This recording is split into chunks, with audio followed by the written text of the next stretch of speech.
Raphael City. We got Greensboro, North Carolina in the building. Shout out to everybody on Kick. I'm representing Chicago, Illinois. Twitch, I'm representing Chicago. Everybody on YouTube, you know it's the rack. Everybody on Facebook, you know I'm representing Chi-Town 100%. Raphael City. We got New Orleans in the building. Who else we got here tonight?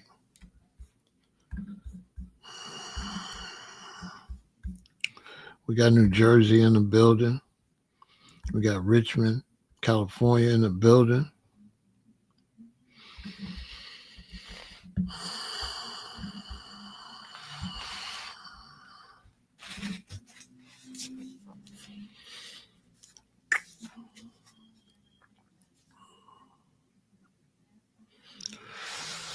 We got Pittsburgh, Pennsylvania in the building. We got Lawrenceville, Georgia in the building. Good to see you all.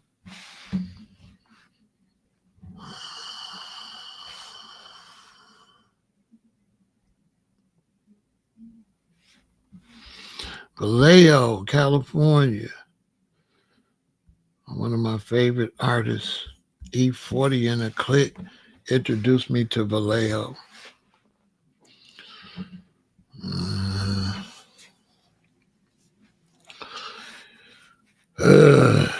I'm not really good with these type of conversations.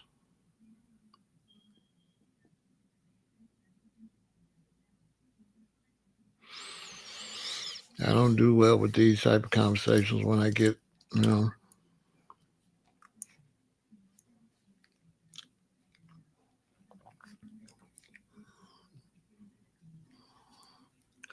Dallas is in the building. I come up where everybody's supposed to stay in their lane, like stay in your lane. You know what I'm saying? Stay in your lane. And when you see brothers and sisters trying to do something, you don't get out here in front of these other people and disrespect your own people. A lot of times brothers don't be knowing what they be doing, but you get out here in front of the people that it's a certain group of people that we pushing reparations from them. We're not pushing our own people for reparations. We pushing the system for reparations.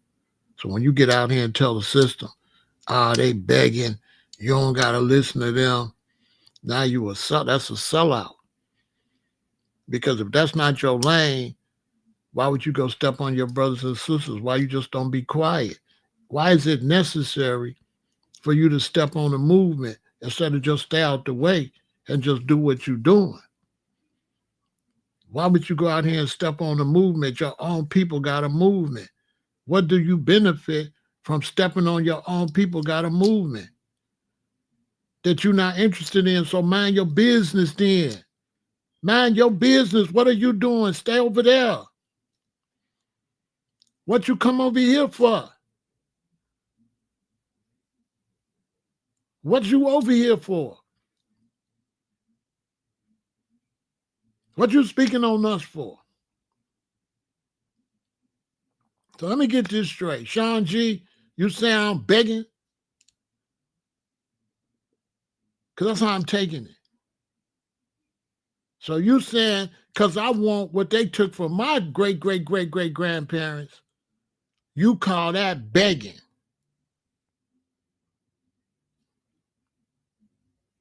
When you just the workout guy and the talk about Diddy guy, talk about cases. That's what you do.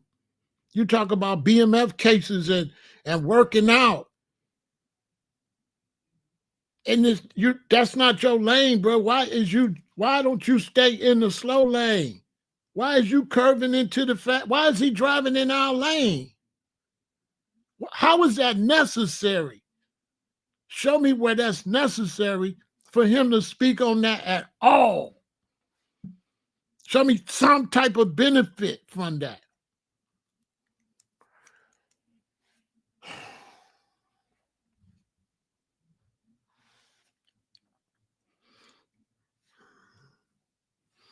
I mean, chill, because, I got a militant side. I don't do, you know what I'm saying? I got a militant mind state.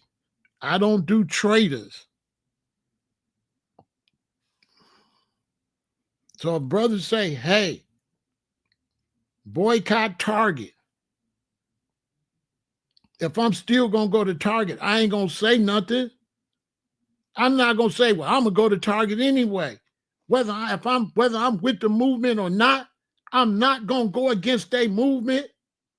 I'm just not going to say nothing. My parents said, if you ain't got nothing good to say, be quiet. If you don't got nothing good to say about reparations, shut up.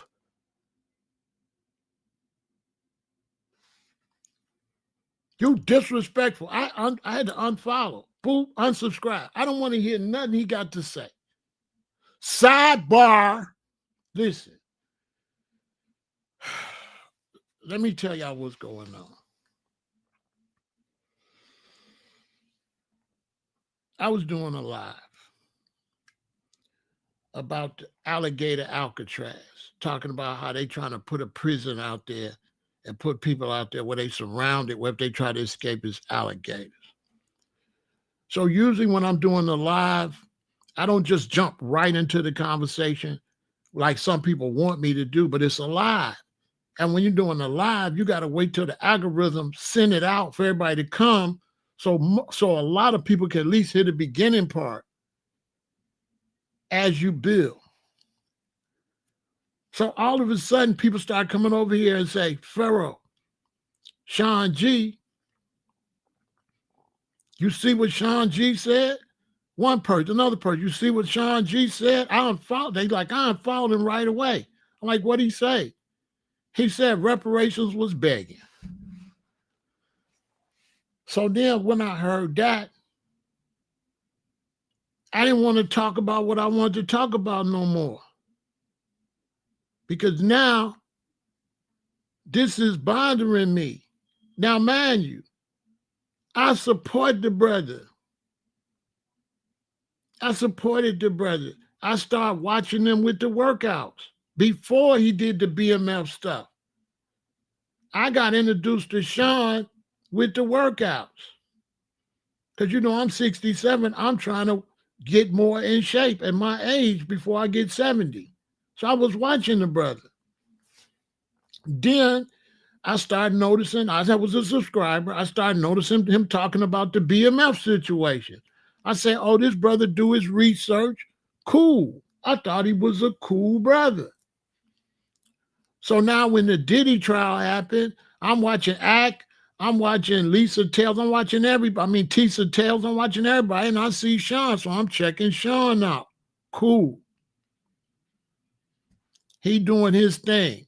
It get to the point where I felt like he was pro Diddy, so I didn't find his information valuable because I was just looking for somebody to report what's going on. And he was leaning. He wasn't if he was supposed to be an analyst, he wasn't right down the middle. So I found his information after so long to not really be of any value because I said, oh, he pro Diddy. But I mean, I was still going to support him. I was going to wait till this is over and still watch what he was talking about. So now somebody come and tell me, he FBA, but reparations is begging. So he done went out here and sold us out and told the opposition that, master, you don't got to listen to them, they begging. Because this is what he's telling corporate America. Little do we know, at that point, he's working with the people that owe us. Now, I'm thinking the brother intelligent. I'm finding out the brother not that intelligent because, and like he not standing on nothing because we always call that demanding. in Black American history. We called it demanding. You understand? During the Montgomery bus boycott. Well, my parents born in Alabama in the 30s. So our whole struggle, we always called it demanding. Okay? We always called it demanding. That's what we called it.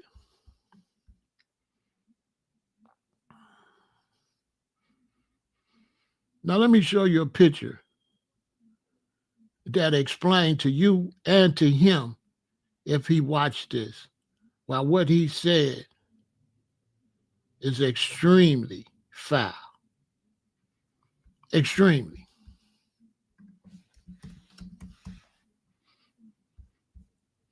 Extremely. Now, according to him, when Rosa Parks was fighting to be able to ride whatever she wanted to ride on the bus, according to Sean G., she was begging to ride on the bus. Now, we didn't have no bus. We didn't have no economical system. So there's no way we could have got our own bus stops, and all of that.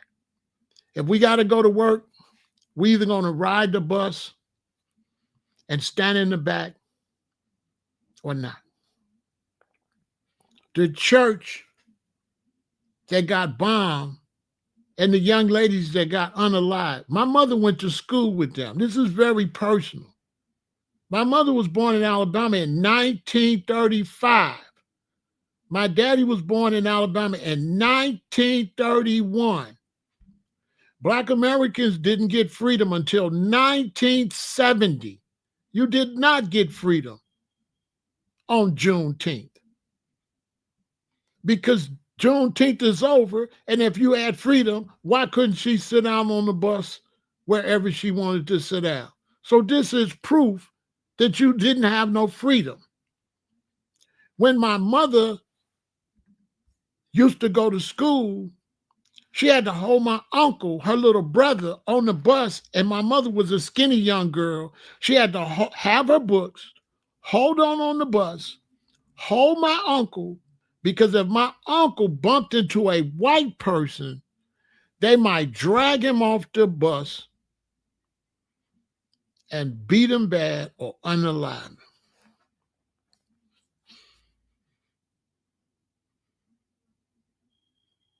Now, for me to hear a black man say that black, foundational black Americans that's asking for reparations is begging is a big, giant insult. It's disrespect. It's disrespect.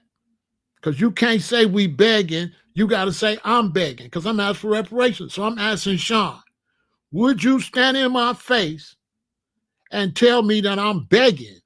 Because it would be smoke over that. Period. First, for you getting in my business, and for two, for you being weak, because you're supposed to be pushing for reparations for what they did to your family. Sean is willing to let his family and everything he stole from his ancestors, he's willing to let them have it. He don't care until they steal everything he built and don't give it to his son. He got a son. What if they steal everything he got and don't give it to his son? Now he claims to had been in the penitentiary and got out and got some intellect. He claims to be intelligent now. Okay, begging. What is begging? Begging, also known in North America as panhandling, is a practice of employing others to grant a favor, often a gift of money, with little or no expectations of reciprocation. A person doing such is called a beggar or a panhandler. Beggars may operate in public places such as transport routes, urban parks, and markets. Besides money, they may also ask for food, drink, cigarettes, and other small items. So now this super intelligent, all of a sudden man calls the fight for reparations begging and disrespects all these black people. Basically said, all them black people that you see ask for reparations, they're nothing but beggars. It's like straight disrespect. But he's so street and he been in the penitentiary and he know what's going on. At the end of the day, he say something lame like that, a lame. When everybody know, Mr. Penitentiary know that what they doing over here in the penitentiary, you mind your business. You mind your business in the joint. I ain't never been to the joint, but we know what it is. You mind your business. You stay on what you want, Sean. Whatever you doing, following BMF, cheerleading for Diddy, and we're going to get to that because what you're doing ain't righteous at all because ain't nobody made a dime with Diddy and he robbed the black community and you only got a son, Sean. You ain't got no daughters because if you had a daughter, Sean, and your daughter was dealing with Diddy, you will see it different. Anyway, but that's a whole nother story. But I don't know why you don't stick on the Diddy case. I don't know why you out your lane, Sean. I don't know why he out his lane talking about reparations. That's not your lane. You obviously got no historical knowledge. And you obviously weak. Sean, you're weak. You'll never see none of the Japanese talked about their reparations. You'll never see none of the Jewish people go against their reparations. You'll never see Native American, not one, speak against their reparations. The only one is a black person. Some blacks are the only group out of all them groups that speak against their reparations. And our situation was bad. I can't say worse than the Japanese because they nuked them. But what they did to our ancestors was absolutely horrible. And what they did to their ancestors and what they set up is the same system that locked Sean goofy ass up. Yeah, Sean, that penitentiary you was in is from slavery. Yeah. Yes, Mr. Smart Man, Sean. Y'all, he went to the penitentiary, which was an extension of slavery. When they ended slavery, they had to figure out a way to still make us slaves. So they came up with the idea, well, you go to penitentiary, you have no rights as a human being, a slave. Sean was a slave, a modern day slave when he was in the joint. He was a slave, just like his great-great-great-great-great-great-grandfather and grandmother. He was a slave. He's unintelligent because he should know that the penitentiary system is an extension of slavery. He should know that. He should know that his ancestors that were slaves was just yesterday, but he don't know. Exhibit A. Juneteenth is what? 1865. This is my great-grandmother, whose house I used to stay at when I went to Alabama in the 60s and the 70s.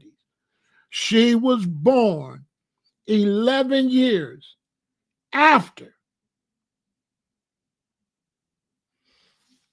Juneteenth, which means I was at a woman's house whose parents were slaves. I was at my great-grandmother's house and her parents were slaves. Now, Sean telling me that I shouldn't be trying to get my mother's great-grandmother's money. That was a long, long time ago. And it's begging because they took everything from my relatives, all my inheritance, all Sean's inheritance, all Sean's son's inheritance. Europeans got it. The money is still here. The money that they kept ain't no long, long time ago. The money that Wells Fargo got, Bank America got, and all the people he do business with, he is doing business with him with his own money, Sean.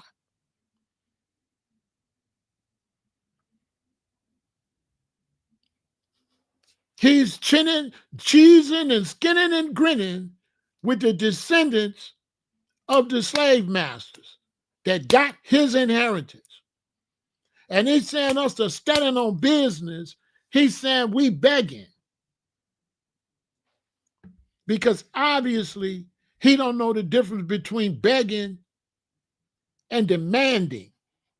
You know, his choice of words is a degrading choice of words when he's addressing his own black people.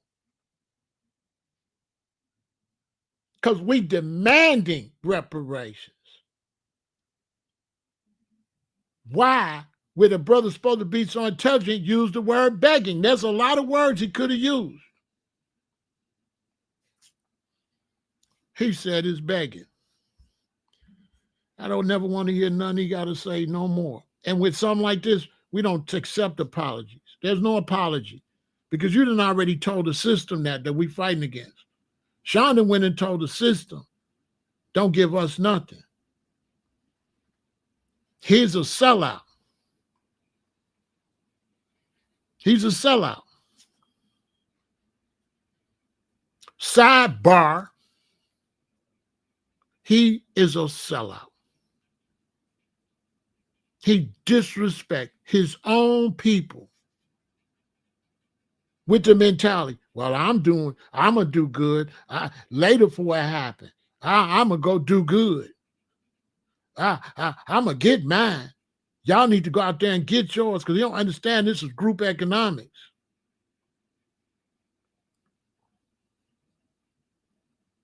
He's standing up for the same people that's paying him on YouTube. He don't even know that. That all that money coming from the system paying him is that same money they stole from his ancestors. Every dime you get in this country is from your ancestors' money being reinvested, and it's from the profits of your own relatives' money. He got to go. I was so angry, I ended my live. I went right to YouTube and unsubscribed. I don't want to hear nothing he got to say no more. I don't want to meet him. If I seen him in the world, I keep walking. I don't want to meet him. I don't want to hear it. I don't want to meet him. I don't like him at all. I don't like him.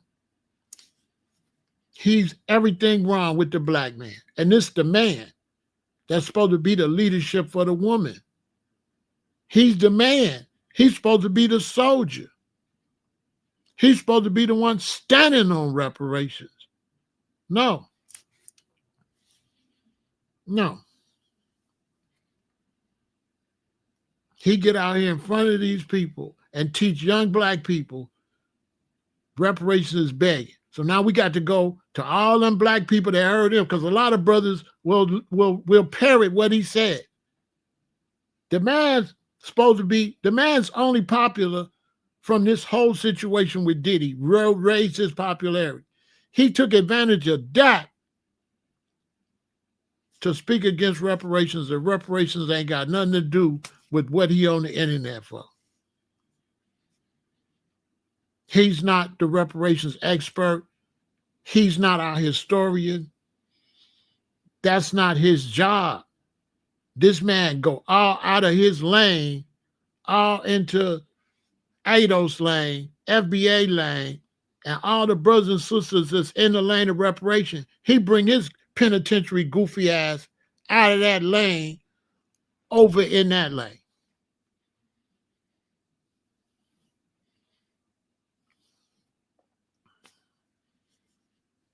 Somebody that wasn't smart enough to stay out of prison, all of a sudden is a genius.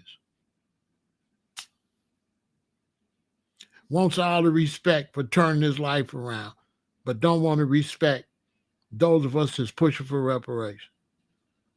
Want to disrespect us and call us beggars. That man called me a beggar.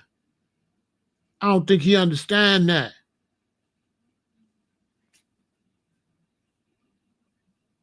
It's this mentality that we still ain't out here getting money, that we still ain't out here living, that we not waiting on reparations.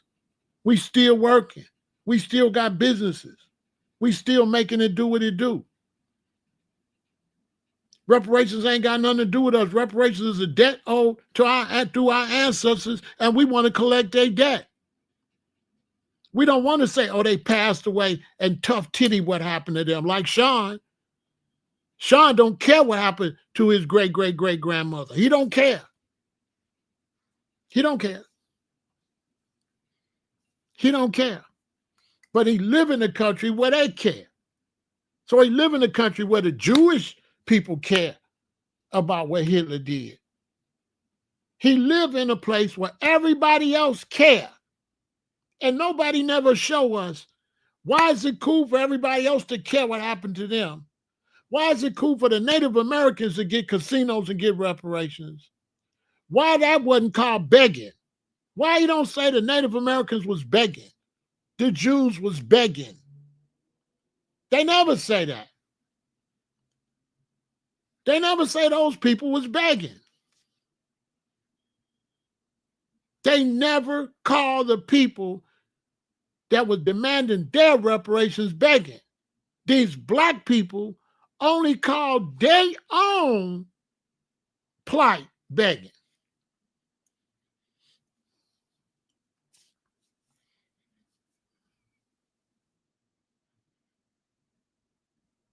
He don't even know that the clothing industry sold slave clothes. With that outfit Sean got on, he don't even know that was funded by slavery. He don't even know that. He don't even know his outfit. They made all their money to make them clothes from the cotton his ancestors picked, funded everything he got, and then they took that cotton and made clothes and sold slave clothes. Look at all the companies that got our money today. And he telling these companies they could keep it.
Man, I'm telling you, man. And like You know, the black man's supposed to be the leader for his people.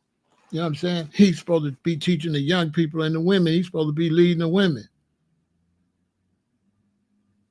But now you speaking on reparations, but you ain't that, bro. You out there, look at me, look at me, look at me. Bro, stay with that clown stuff. Look at me. I finally got some money to get some clothes. Look, look at me. Bro, don't speak on no serious stuff. Keep doing that bozo stuff you doing. Keep cheerleading for Diddy, boy. Get you some pom-poms, Sean. And say, give me a D, give me an I, give me a D, D-Y. Diddy, Diddy. Don't talk on reparations, bro. Shut up. Because everybody in reparations ain't, you know what I'm saying? You got G's over here too, bro. Everybody talking about reparations ain't cool, bro, like that. Everybody not that, bro. Everybody not that, bro, over here with reparations. It's people that get at your glamour. It's people that disrespect you over here. Facts. And you ain't gonna do nothing. When I say nothing, I mean with a capital nut, bruh. You out of line. I take it as personal disrespect.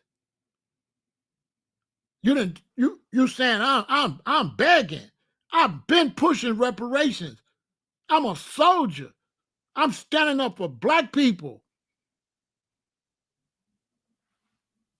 This ain't like no play stuff, bruh. The brothers and sisters that standing up for reparations are the #1 black people in this country. Facts. Whether they're ADOS or FBA, we're #1 in this country. If you want to talk about groups, talk about the Crips and the Bloods and all the damage they do in the neighborhood. Let me show y'all something. We got Crips and Bloods. We got gang violence all in the community. We got GDs, BDs, Vice Lords, Blackstones, folk corner hustlers in Chicago. Out of all these violent groups, why would you pick on foundational Black Americans that's just trying to get reparations? But the people out there that'll pop your son, okay, listen, Sean G got a son. Who will hurt his son? People in the reparations movement or gangs? Which one will hurt his son? Tariq Nasheed would hurt his son? Yvette would hurt his son? I would hurt his son? Those of us that's pushing reparations, do we rob the community? Do we steal from the community? Would we hurt him? Would we hurt his son? No. So out of all of the negative gangs we got out here, he choose to disrespect foundational Black Americans for trying to stand on some history and some culture and get what is owed to our people. He trying to say they don't owe us nothing. I can't never deal with dude no more. I don't want to hear nothing about dude. I don't want to see when his video pop up, even though I unsubscribe, I'm going to push, dude, not interested. Don't show me nothing. I don't want to see nothing dude talking about. I don't want to see nothing. I don't want to see nothing he talking about. I've been a revolutionary when he was a little boy. How was that little boy? How was he? Boy, I've been outside pushing for Black people. What's he talking about?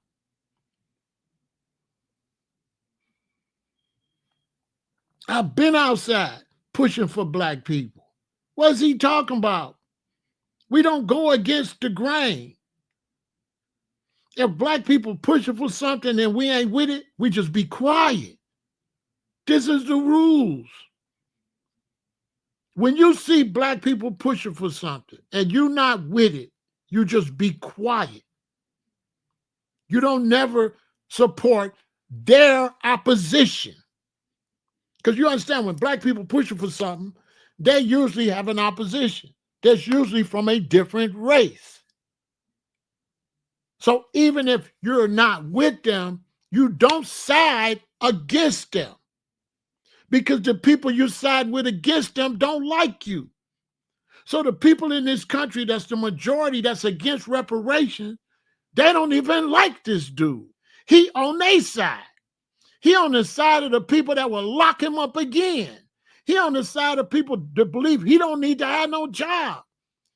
He on the side of the people that hate him. He's on the side of the descendants of the slave owners say that we begging. That's what they say. He on their side.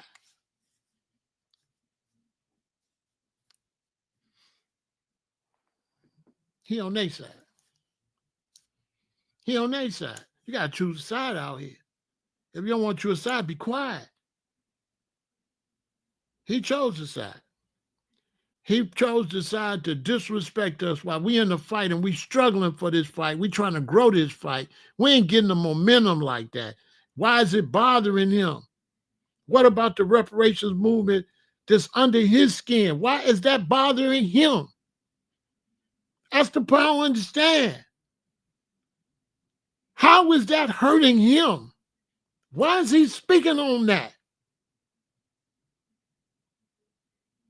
Why is he mad that we're asking for reparations?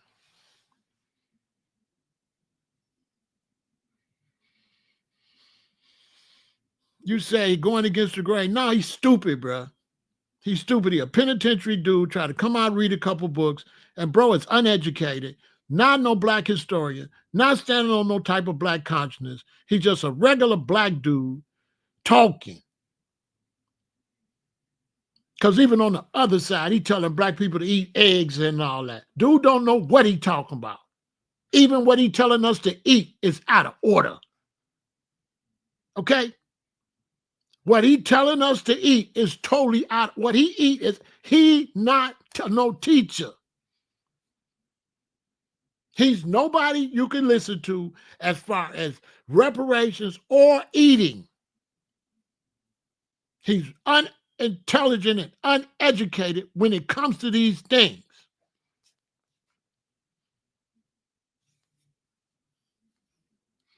He gonna eat them eggs and be out there doing them push-ups. He gonna fall out, okay? He's not the one to listen to. Period. He's not the one. Fine. I still supported the brother. I left the brother do what he was doing in his lane.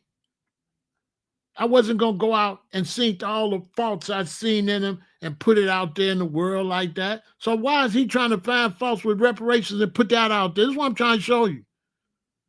You give brothers a pass for all their slackness, but they constantly trying to be experts and criticize somebody else instead of him fix his own situation with his relationship and his son, and with him being in the penitentiary and not being there to be no good daddy and all the stuff he got. He got enough stuff going on where he's trying to get back right. Why is he jumping all into reparations? DJ Academics ain't no foundational black American, so he ain't pushing no reparations because he don't get nothing. Academics not even pushing reparations for Jamaicans, because Jamaicans want reparations. So a lot of these brothers, when it comes to that type of stuff, they lames. They find where they at. I like DJ Academics as long as he stay in that lane. Cool. As long as he stay in the podcaster lane, then DJ Academics is the man. But when he get out of that lane and start trying to talk some black politics and stuff for black Americans, now he out of order. Same thing for Sean G. Talk about burpees. Read court cases. Stay there. Get paperwork. Read court cases. Do burpees. That's what you do. Leave what we doing where we at. Why you jump over here? Why he jump over here stepping on us? What have we done to him? What has the reparations movement done to Sean G? Nothing. Nothing. Why he all out his body? This way you talk about Lucifer and you talk about dark energy. Yeah, he's out of here. Some mistakes you make is forever. Bro, you done. You should have never put that out in the world. He should have never put that out here. And the nigga like that'll be the first one in line when we get reparations, trying to get his. Listen, y'all believe if we got reparations, he wouldn't go get it?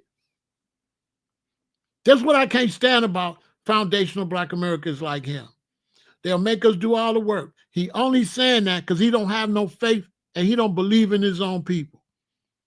Sean G said that because he don't believe in us. He don't believe we gonna get it. He has no faith in his own race. Because if he thought we was gonna get that, he would be lining up to get his check.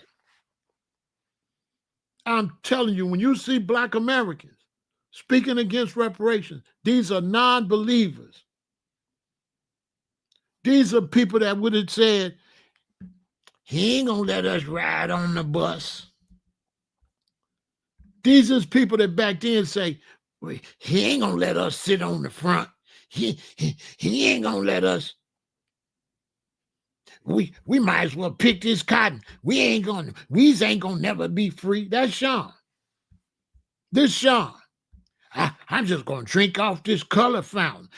He ain't gonna never let me drink off his fountain. So when the Black folks wanted to make change, it was people like Sean G that spoke against it. He said it was ridiculous. We should be happy with what we got.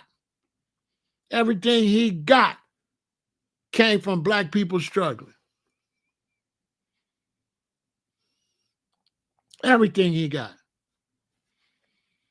Everything Sean got came from the people that pushed for something.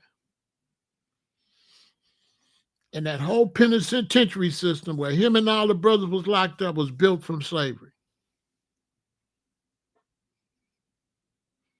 He cheering for Diddy, and Diddy been abusing women, and Sean ain't got no daughters. He only got a son. So he's a sellout right there too. Straight sellout. This man Diddy robbed everybody. 112, Faith. Name me one artist that did good on Bad Boy. He raped every one of them. Raped. Every artist on Bad Boy got cheated. Every one of them. People like Diddy is the reason we didn't go nowhere in the music business. He robbed everybody. He should have been in prison. He robbed Biggie. He robbed everybody. He not worth standing up for at all. You should have left him. Hey man, we ain't gonna cheer against him.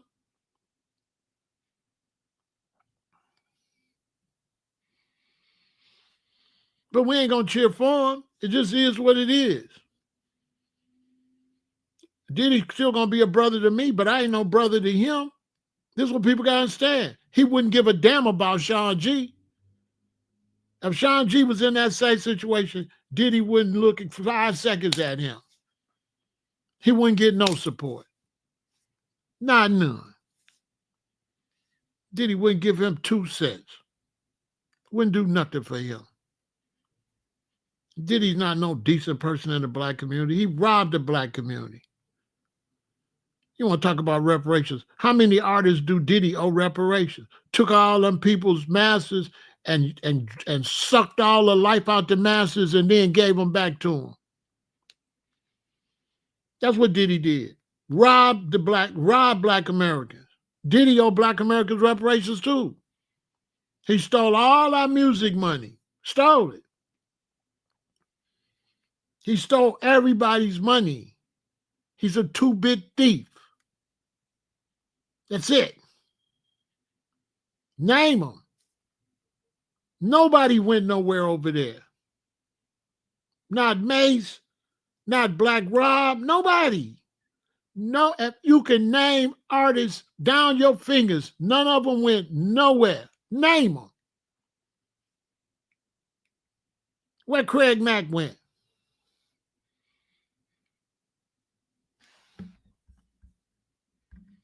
Who went somewhere?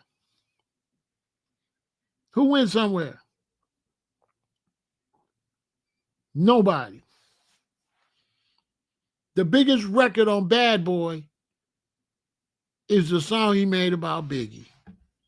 When he the one took Biggie out there for that to happen. He the one put Biggie in the line of fire. And the biggest selling song on there is I Be Missing You. He was the biggest star.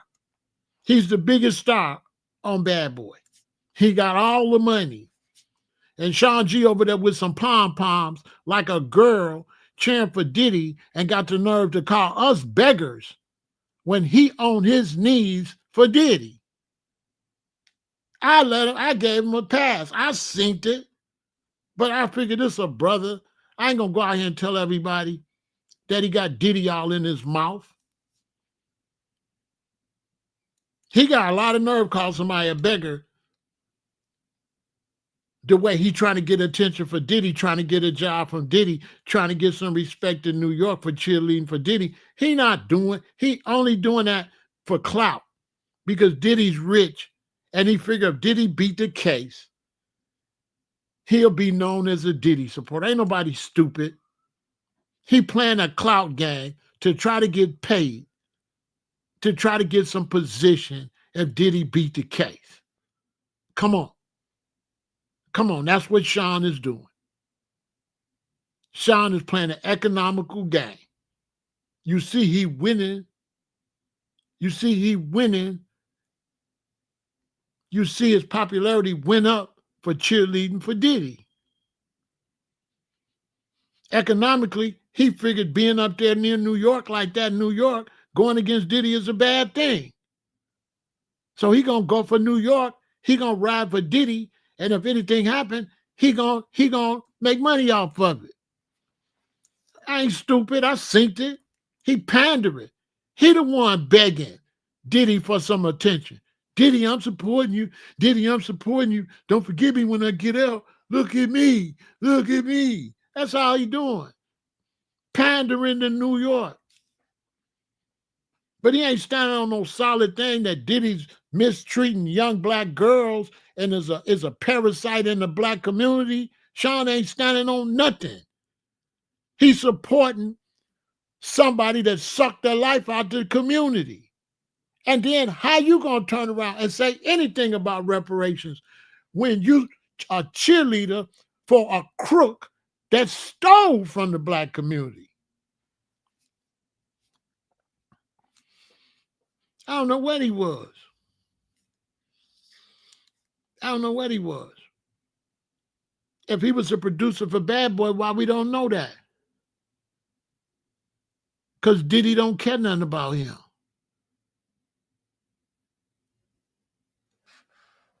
What did Diddy do for him then, if he was a producer for Bad Boy? Nothing. Robbed him. He ain't getting no money for it. If he produced nothing, he ain't getting a quarter.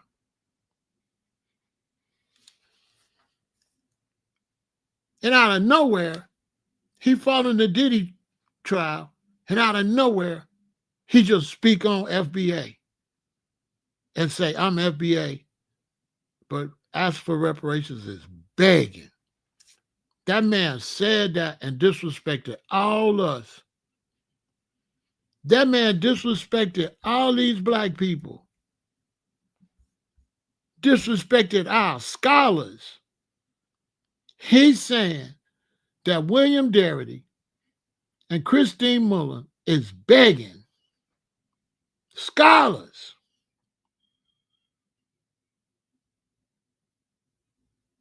that did the research to show how much they owe us, documented in the book.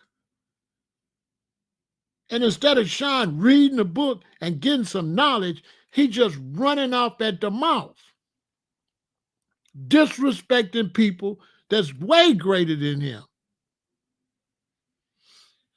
Disrespect.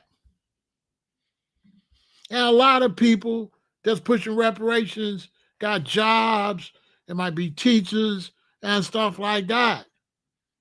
Then they might not have the historical background. So he might be talking to people that ain't got the historical background. He might got people that don't really know nothing about this that he's saying that. So he get out there and he get to stereotyping. And he get to talking about FBA and saying we begging. And he mess around and say we begging, and he disrespecting Black Americans. And he don't really know, and then he make a mistake. And one of the people that's pushing for reparations happened to be kind of a revolutionary before you. Kind of be outside. Kind of like a get at your glamour. You mess around and, it's somebody pushing for reparation. You don't want no smoke from them. You done stumbled up into the lion's den.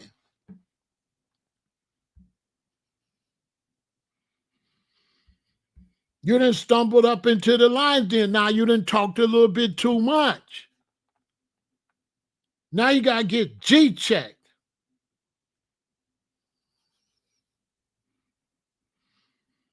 Now, you done messed up. You're done. We're not doing no forgiveness on that. You're finished. You're finished. There will be a whole campaign against Sean G. He got to go. Because we got to let the powers that be know that he don't speak for us. He don't represent Black Americans. He is just an individual fool. Because the powers that be watch opposition that's on the side that's fighting. And you can't let people that's on our side show the opposition we weak. So when somebody like Sean G speak against reparations, we got to show the powers that be. We got to do them dirty. That's what put the fear in the powers that be. They be like, they not playing. They said we had a boy go out there and try to speak against it, and they shut the little boy down.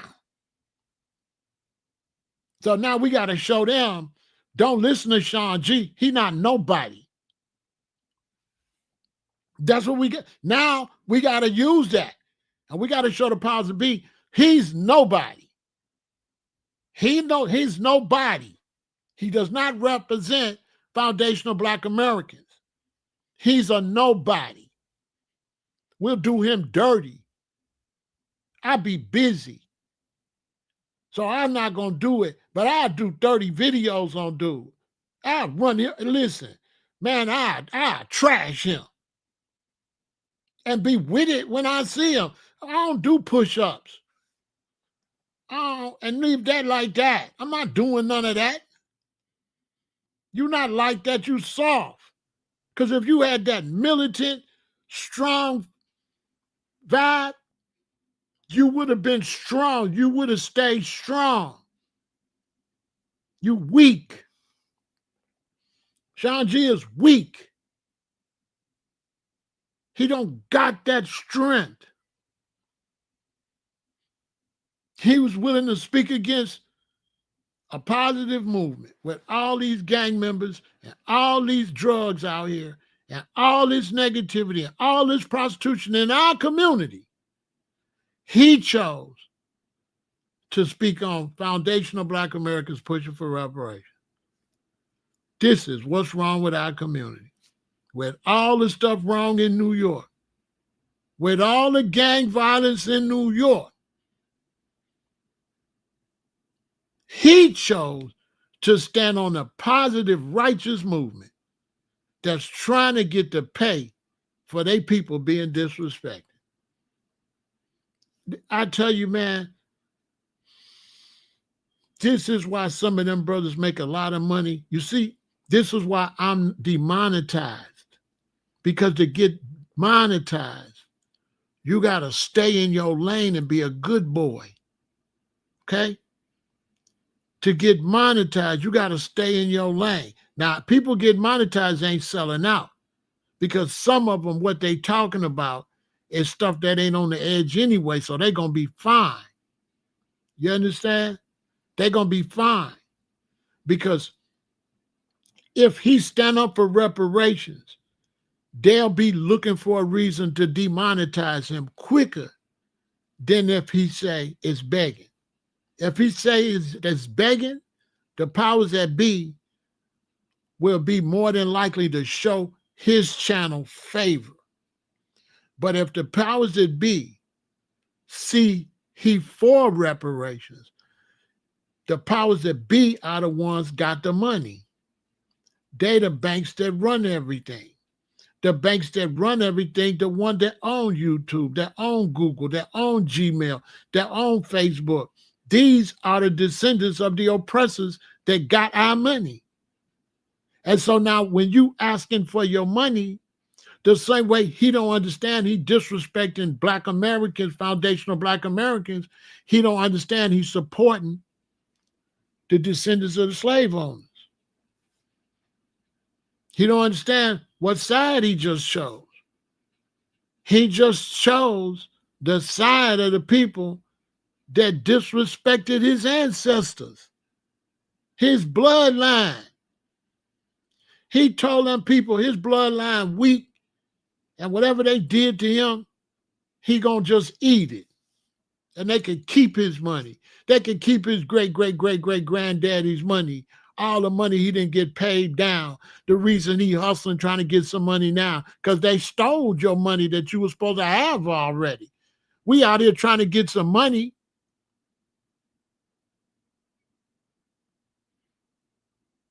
We out here trying to get some money because they stole our money. Same at Black Wall Street. They stole our money. We went and tried to get some money. They burnt that down and took that. We bent every time we tried to get money, they tore us down. So reparations, so he's saying the hell with Black Wall Street. He's saying the hell with all of the towns that got burnt down, all the money they stole from us. He's saying it's fine. So if somebody take his son's bike, he's saying he ain't supposed to ask for it back because that'll be begging. He said when you ask for something that somebody took from you, he called that begging, but keep talking about he been in the penitentiary. Bro, in the penitentiary, if you took something from somebody, that's not begging to ask for it back. Look, if my son was in the penitentiary, my daddy was in the penitentiary, your name Big James, and my daddy be telling us when he's in the penitentiary, Big James took a bunch of his stuff one time. My daddy passed away. I'm a criminal. I go to the penitentiary, and I end up in the penitentiary with Big James. Sean G saying, I ain't supposed to stand on business for what this man did to my daddy. I ain't supposed to get my daddy's stuff because that's begging. I ain't supposed to ask him where my daddy shit you took. Now, one reason they want to say we begging, because we don't got the military to go demand it militarily. So that's just disrespect. That's just disrespect. I don't know what the hell he was. I don't care. That yeah, he was this, he was that. But what I'm saying is, he shouldn't be speaking on reparations. He should mind his business, period. I don't know what the hell he was doing. I don't care what he was doing. He need to stay in his lane. We in a fight, and I don't know why he jumping in the middle of this fight. And I don't know why he's speaking on what we doing.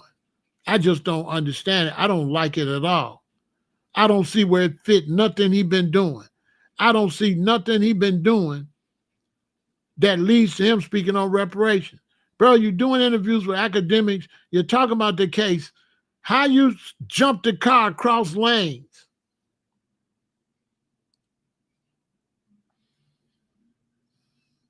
How?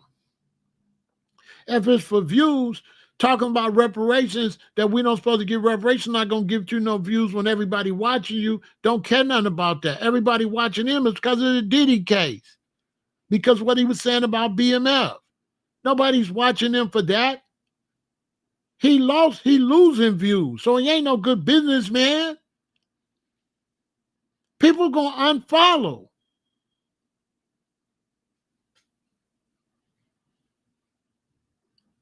People going to disrespect him from here on out. Every time he say something, FBA going to be like, get out of here. Get out of here. Like Fat Joe, that's never going away. We like, get out of here. And I get out of here going to outlast whatever Joe do. Whatever Joe do is never going to stop the fact we want him to get out of here. Nobody care who, listen, don't nobody care who follow him.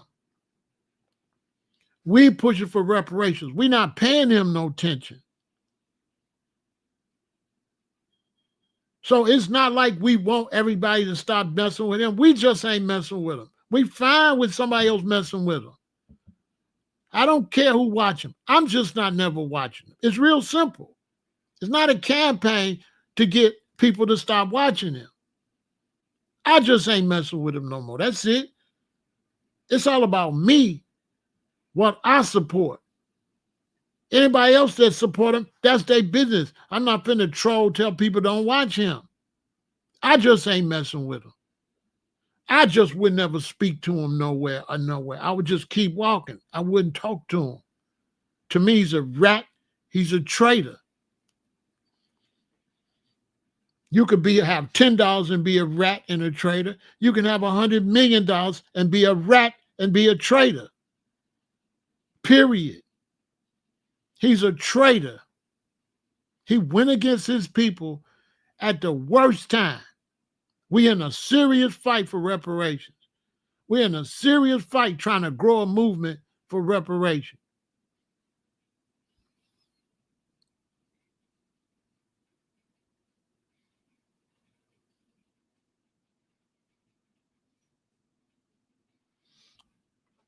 You understand what I'm saying? We in our fight.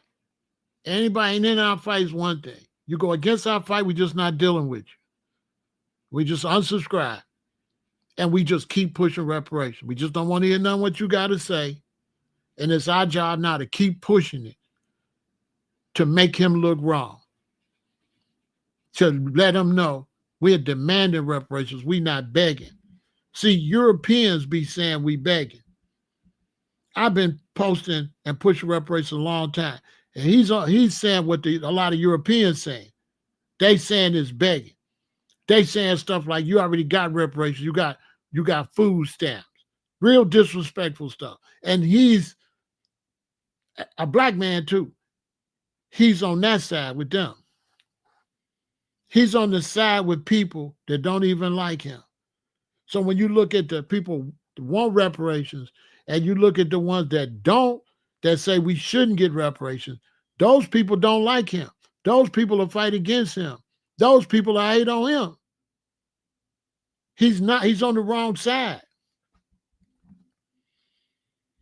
He let his mouth, see, this is what happened. That's the devil. You understand? You, Sean G, boom, you get out here, you doing the workout, you had a chance, you like doing the workout, right? Ba-da-da-da. Boom, you do this, then boom, you get a blessing, you covering Diddy, you working hard, some tell you cover Diddy, boom, boom, boom, academics see you. Academics tell a lot of people give you money. I watched the whole thing. So bam, you rolling, right?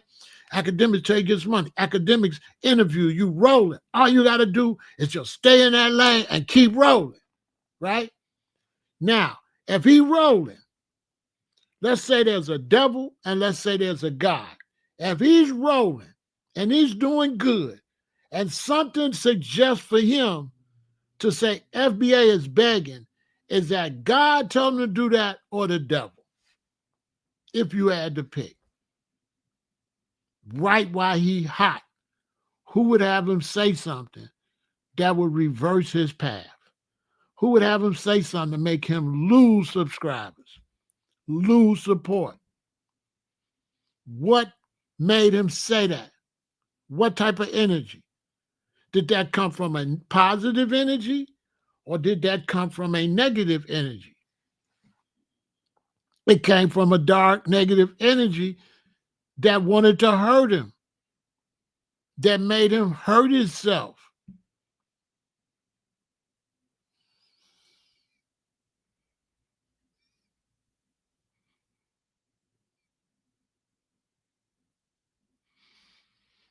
That made him hurt himself. He said, we don't have to agree. Bro, you can't get out here in front of these people and disagree.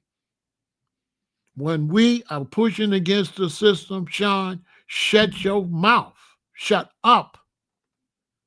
He trying to make it like we don't all have to agree. Bro, you don't go against the movement. You shut up. This ain't about agreeing or disagreeing. This is a demand for something. This not just no conversation. That whole thing, we all don't got to disagree. Bro, when we pushing something, yes, we do all have to agree, partner. When the Native Americans wanted reparations, they had to all agree. When the Japanese wanted reparations, they had to all agree. When the Jews want reparations, show me one that's supposed to speak against it. No, they all have to agree. So now to try to act like this is just a conversation, you could disagree when we pushing a movement, and now Sean trying to turn a movement into a discussion. That's why you need to shut up. Because this is not a discussion. This is a movement, bro. We want our money.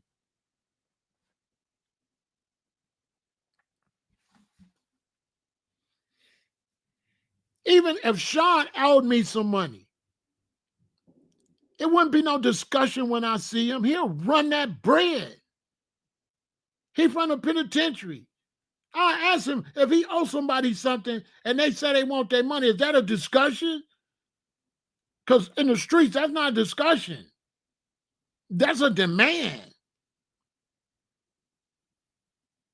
We just ain't got the power to do it like we would do it in the penitentiary on the streets. So we got to do it this way. But this is not no begging. You could tell a brother's intelligent by the words they choose. Because he could have just said, he should have really said nothing. That don't got nothing to do with the money he getting. He shouldn't have said nothing. His choice of words is trying to make us look weak. He's saying black people begging while black people demanding justice. And everything he got from black people was from demanding. This was the demand to be able to sit where she wanted to sit. What is he talking about? Everything our ancestors did for us, they wasn't begging.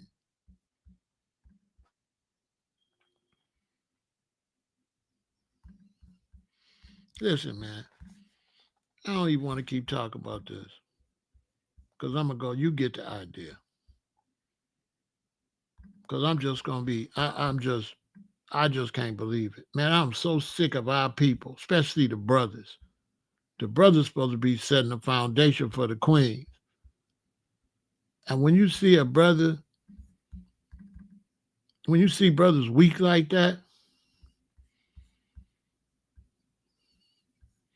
and when you see brothers trying to blow off the history and trying to not like really still feel the pain of the people that couldn't fight for it, like these people couldn't fight for reparations. These people couldn't fight for reparations. We the first generation could do it. My mom and daddy couldn't fight for reparations. My mom and dad's born in the 30s. But they fought for civil rights for Sean G to ride the bus and walk down the street. It's people put their life on the line for him to walk around. People put their life on the line. So we ask for reparations because we the first generation can't ask for it. It's a situation where a man take from you and got you oppressed so you can't ask for what he owe you.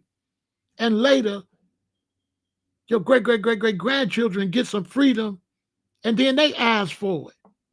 We the first ones able to ask for it. You understand? We the first ones that are able to ask for it. I challenge anybody. Ask the white dude I asked this. He said, you're making a good point. He said, that was a long time ago. I said, show me back in history where any other blacks could ask for it. He said, I didn't think about that. You're 100% right, sir. You all was under so much oppression that you couldn't ask for it.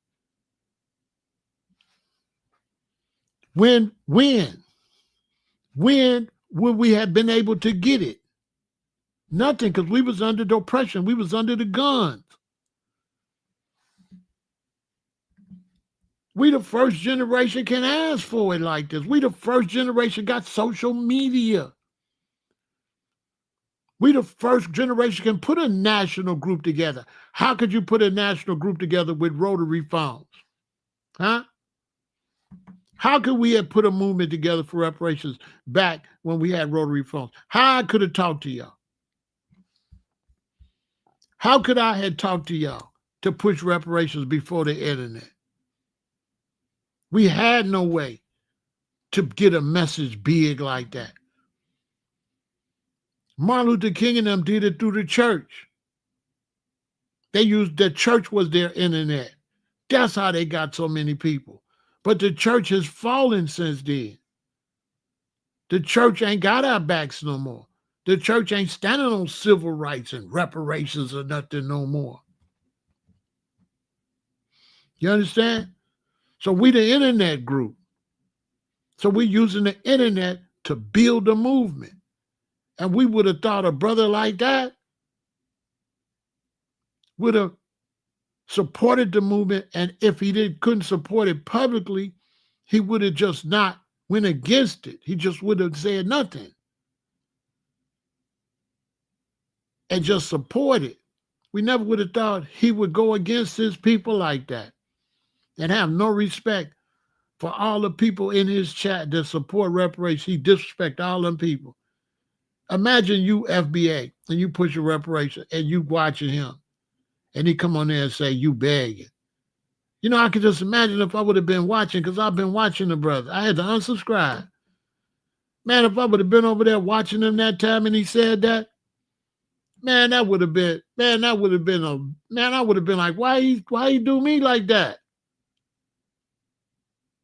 What did we do to him? What do that got to do with the Diddy trial and what he known for right now? Like, what that got to what?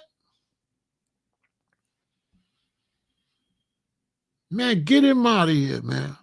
Unsubscribe. Everybody unsubscribe. Man, get him out of here. We got things to do. We don't got time for that. Let him keep bozoing and jigabooing. Let him keep doing that. All that you got a right to have a different opinion. No, you don't, bro. Now, you ain't got no right to have no different opinion about what they did to our ancestors, Sean. No, you don't. No, you don't got no right to speak on the atrocities happened to us and say a damn thing other than you support. I don't know what you talking about. You don't got no right to speak against our history. Our history is facts. There is no opposition to that. They robbed our people and they owe us. There is no opinions on that, bro. The fact that Sean Thinker's opinion show you he's a loser. That's not opinion.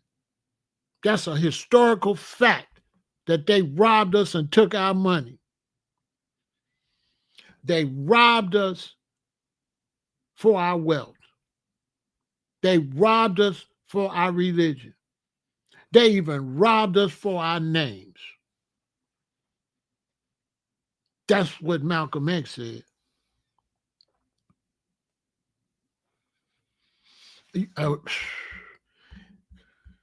He say anyone is opposing who is opposing are saying our ancestors was justified in their suffering. That's the problem I have with MAGA churches also. Everybody that's going against reparations got to go. And those of us that's pushing it, we got to stay together. Wow. You know what I'm saying? The same dude that was begging for a donation for his son's baseball trip. You see what I'm saying? He was asking for money for his son's baseball trip. We asked him for what's due to us from violence and stuff. He said that's begging. It ain't begging. Now, nobody said that was begging when he was asking for money for his son's baseball team. We didn't pay no attention. He was doing what he had to do to get his son on baseball team. I've seen that. I'm glad you reminded me. That's going to be a whole video tomorrow. That's going to be a whole video tomorrow. Because I got to at least get him twice. Let me save it. Sean G was begging for his son. Yeah. But don't play with us because we're going to use the internet. I know how to use the internet. We're going to put that out there in the algorithm.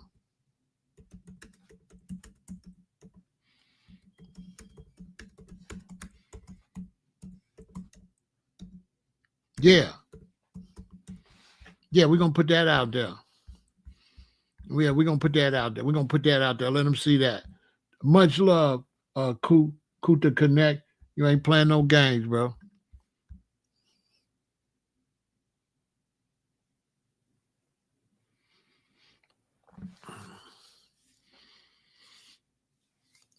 You know what I'm saying? That's on him. I'm just through with him. But I'm going to get him again tomorrow because I got to put this in the algorithm because now he sided with the opposition. So I got to show the opposition. Yeah, Matt. He didn't went out there and put that out there. Yeah. Man, you already know Tyreek gonna find it. Tyreek probably know already. Y'all know Tyreek see everything. Tyreek see everything. If you said anything, y'all already know. That's why I wasn't going to even mention dude, because I already know. I already know what he gonna. I already know. Y'all know. I wasn't going. Y'all know what. y'all know. Y'all know. Y'all know what. Y'all know how Tyreek get. Y'all know. He gonna go crazy.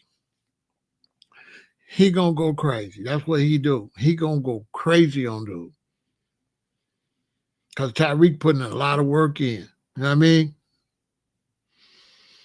He putting a lot of work in. He not gonna let you do that. You know what I'm saying? He used FBA. He shouldn't have. Man, Tyreek the one put us up on the FBA. That's why I got the most, like, a real talk, no matter what kind of little stuff people say about Tyreek, the whole FBA thing is historical. Like Tyreek Nasheed is going to be responsible for our new identification. Because I done been here when we was Negroes and when we was Black Americans and then we was Blacks. And now he the one that's at the forefront of now we foundational Black Americans. And that's going to be historical. That's going to stick.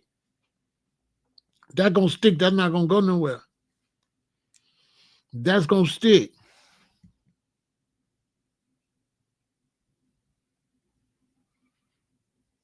I don't know, virtual. I don't know, viral. I don't know, viral. I don't know. I'm confused. Like, I don't know why. I don't understand it.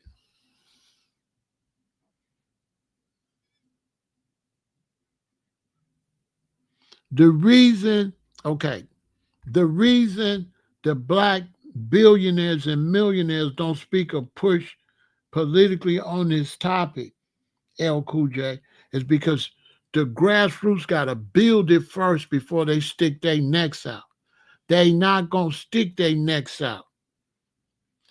A lot of them support it, but they're not going to say nothing. You got to build it. You got to build it. They support it, but they're not going to say nothing because they got too much to lose. So we don't want them to say nothing. We don't want them to lose. We're the ones carrying a lot of people. We know a lot of people can't say nothing. This is how movements go. Okay?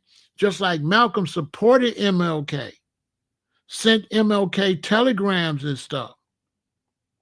You understand? So we don't force everybody to say nothing. So if Sean G didn't say nothing, that would be fine. But instead, he talked against it. So when you got a movement and so many people is for it, then they eventually see that movement. So it don't got to be everybody. It just got to be a movement. Those that want to speak. And if everybody want to speak grow, then it becomes a movement. Then it becomes mainstream. And then that allows our other people to not lose their money and put their neck out there to come out when we push it to come mainstream and then come out and support it. But we don't be expecting them to crash out and lose their money. That's what I'm for. So I don't want no Hollywood people to say nothing. It's enough of us regular people to do it. For them. So the regular people push the afro and stuff. And then when the regular people like us pushing it and broke through, then Aretha Franklin and all them went and got it and supported us. That's why it's called grassroots. You understand? That's why it's called grassroots. We build it and you support them, they get money. So you don't want them to lose what they got. We got nothing to lose, so that's why we can do it. You understand? That's why we could do it. You understand?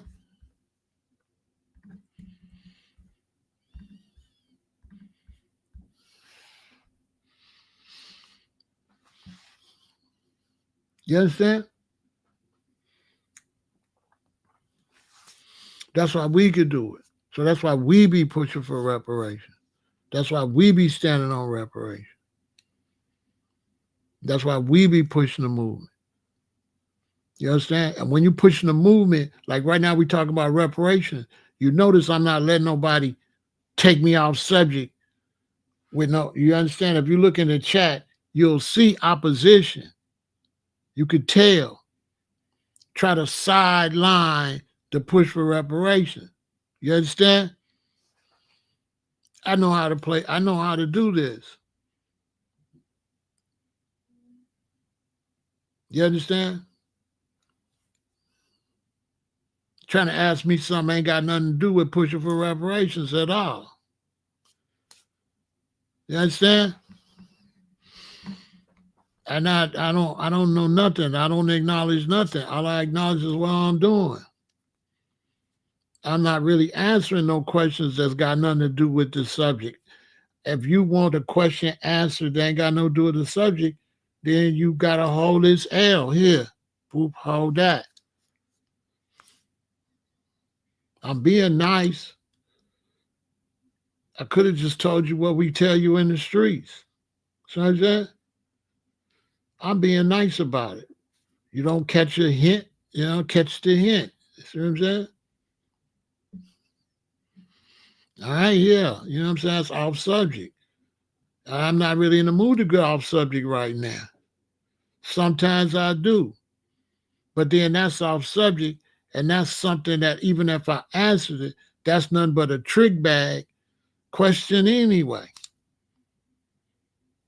Because ain't nobody got nothing to do with whoever that is they did that. They got to do it in hope. So that's a ridiculous question anyway. When you're talking about doing that, you got to do it in hope. You got no guarantee you know. So then when you do it in hope and they go to the left, how somebody gonna blame you because they went to the left? You don't know which way they gonna go. So that's a ridiculous question for what I'm talking about right now. It's a setup question. You know what I'm saying?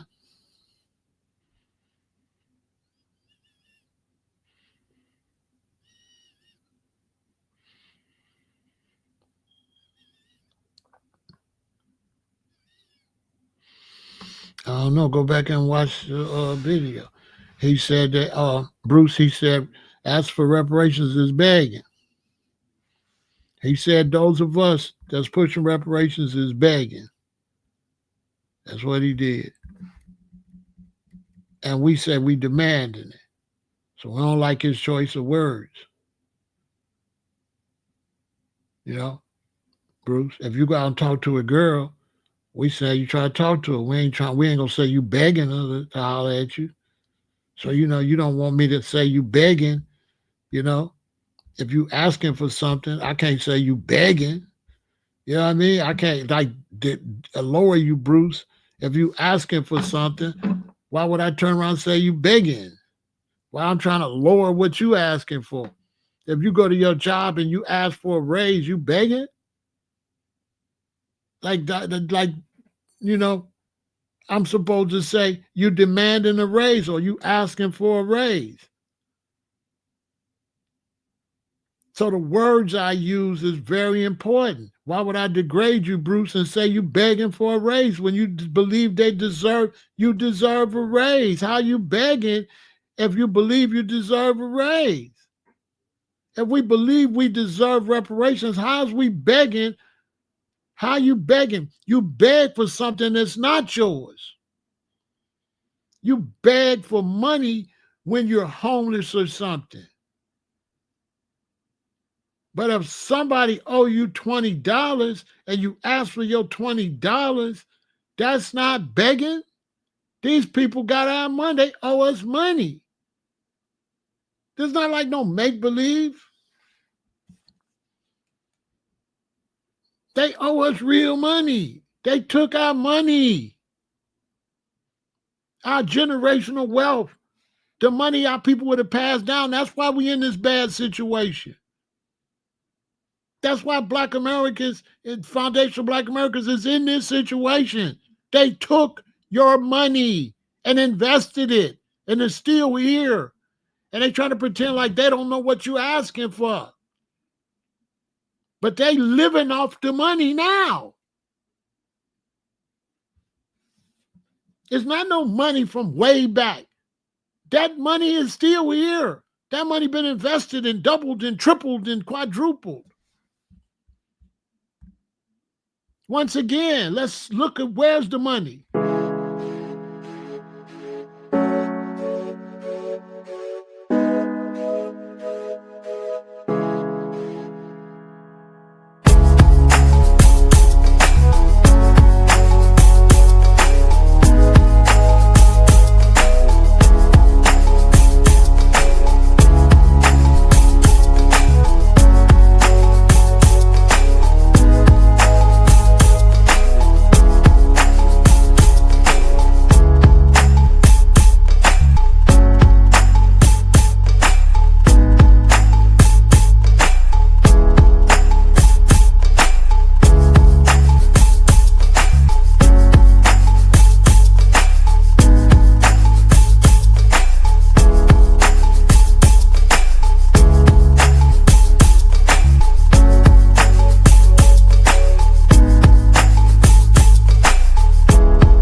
Now, look, let me show you the foolishness.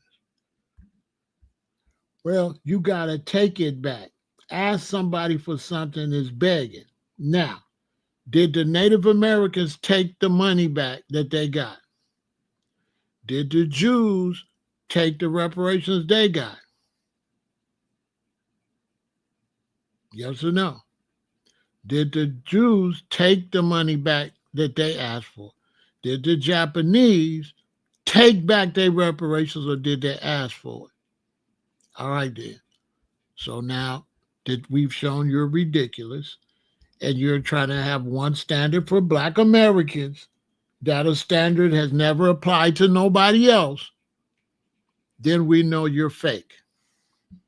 Because no one that got reparations took it. Unless you can show me where the Jews took the money. If you can't show me where the Jews took the money, then you're looking very unintelligent over here. Listen, answer the question I asked you anyway. I don't see where you deserve to be over here. Goodbye. I don't listen. You've already shown a lack of respect. Why would I talk to you? If you've got that type of nasty vibe, there's no need of me talking to you. When it comes to reparations, we're not negotiating. We're not arguing. We want our reparations. It's cut and dry. You're not for reparations. You're kicked out the circle. This is a movement. When you got a movement and you want something, okay, you got Ted and you want something for Ted and you're all trying to get together to get something from Ted. And Frank come and say, you ain't supposed to get it. You don't want nothing from Frank. So you kick Frank to the curb. Why would you waste time with Frank? Frank ain't got my money. So let's take that to the streets. Let's say I'm in the streets.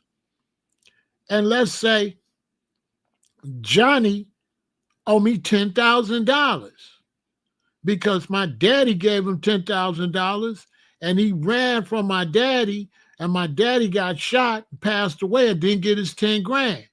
So I run up on him, tell him where my daddy money, right? Where my daddy money? Jesse tell me he don't got to give me the money. Why am I going to waste time talking to Jesse? I'm going to tell Jesse, just be glad you don't got my daddy's money. I'm not, why would I talk to you? We need to focus on American corporations and the United States government to get these corporations that made all this money off of us and give us our money. We don't got time to argue with Sean G. We don't got time. Cut them out the circle and focus on who got your money. It's a distraction to argue with somebody who ain't got my money. If somebody owe me some money and you ain't the one owing me my money in the streets and you walk up saying he ain't got to give me my money, that's going to be a problem because I might want to get it from you now. So I might take it from you and tell you to go get it from him now. So you don't get in nobody's business when this is what Sean don't represent the streets of the penitentiary or nothing. When somebody owe you some money, you don't get in that. So I don't know why you keep talking about he's in the penitentiary. He couldn't do that in the penitentiary. If somebody owes somebody some noodles and stuff, he can't speak on that. He cannot speak on a debt between two people. He can't speak on America's debt to us. Sean G, that's not none of his business. It's not his debt. He talking about the penitentiary. It's the same thing when somebody owe you something. It's between you and them. Why is he getting in that? Why is he speaking on us trying to get from the government? What do it got to do with Sean G? He been in pen. He breaking all the rules. He's breaking the rules. He's speaking on something that he's supposed to stay out of. He's not supposed to get in between us and the person owed the debt. He's not supposed to tell us that they don't owe us our money. How?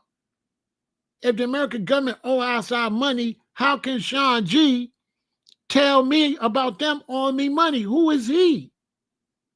Who is he to tell me they don't owe me my money and I want my money? On the streets, guess what happened to him? Jumping in business, that's none of his business. That's none of his business. It's the only way it could be your business is if you in on the outside and you want money or you working with the government. So if you're working with the government, it's your business. Well, you can say, no, we're not going to give you nothing. But if you a third party somewhere, a third leg, stay in your place. This is not Sean G business to speak on. This is not the opinion business, bro. This is a movement of demand. It's not your opinion. You can stick your opinion up somewhere. And then a man that's begging for money for his son, because I never considered that, begging for his son to go to a baseball game. We didn't say he was begging. We just let the man, we felt like he was raising money for his son. That's what I would have said. I would have said Sean G was raising money for his son baseball game. I wouldn't have called it begging. I wouldn't have disrespected him like that. But it's begging now. Since he says begging, he the number one beggar. How somebody was just begging for money gonna try to disrespect us and we trying to get reparations for our whole race, and he was only trying to get something for his son. That some people would say he's a failed daddy, the fact he don't got the money. That's what some people would say. Why you gotta beg? I got 3 sons. I ain't never begged for my sons to do nothing. Daddy and mommy paid for that. Let's just keep this real. I got 6 children. I ain't never solicited nobody to do nothing for mans.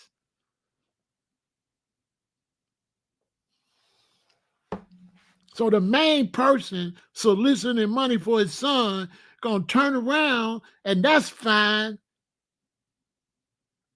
But then reparations is begging. This is why I show a lot of people is haters like that. He trying to disrespect us for what he was doing. He a beggar. We demanded. He couldn't demand no money for his son to go to a baseball game because the people he got money from didn't owe him shit. Yeah. The people Sean got the money for his son to go play baseball, they didn't owe him nothing. But the United States government and all these people that was working with the cotton industry and all these people that's built all these steamships and all these people that had all these companies I just showed you, they got our money. They took our money and invested it. He was asking people for money that didn't owe him nothing. We asking people for our money. He was asking for somebody else's money. We're asking the United States government for our money. That's not their money. They got our money. Sean G was begging for other people's money so his son could go to a baseball game. I ain't even say all that, JR, but you know, that's how it really be. People, you know what I'm saying? Revolutionaries out here, you know, will take that the wrong way. You know what I'm saying? And then you go to messed up thing. You see, I got brethren and sisters over here from Jamaica. They living in Jamaica. They living in Europe. They want their reparations. Africa, all West Africa is still paying the French. It's like 13 countries or something like that paying the French money. West African countries. Haiti. Haiti is paying the French enslavers that reparations. Hold on. Hold on.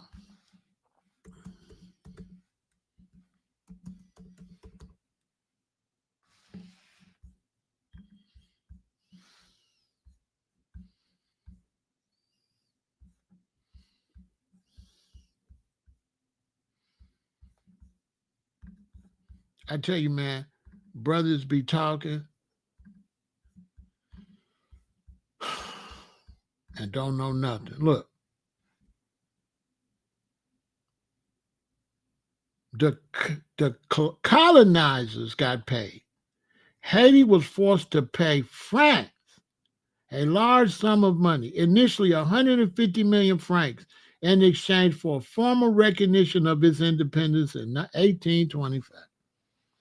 This indemnity, later reduced to 90 million francs, was meant to compensate former French slaveholders for the slaves they lost for their property. Look, Haiti had to pay to not be slaves. Say, if you ain't gonna be our slaves, you gotta pay for the slaves we lost. Haiti paid this debt, which was equivalent to billions of dollars in today's money, over a period of 122 years, finally completing the payment in 1947. This is why people like Sean G need to stay out of historical business. He not that. He don't represent no black historical information. You know what I'm saying? You understand what I'm saying?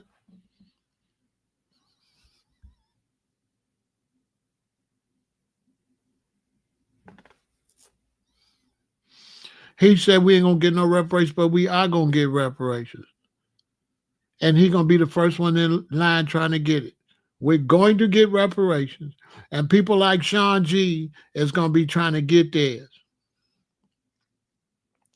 They're gonna be trying to get theirs. He'll lie if he said, I'll ask him, if we got reparations, would you go get your check? And what y'all think he'll say?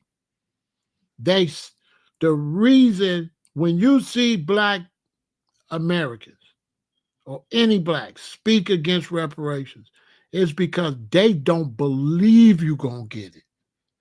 So they speak from the concept you ain't going to get it anyway.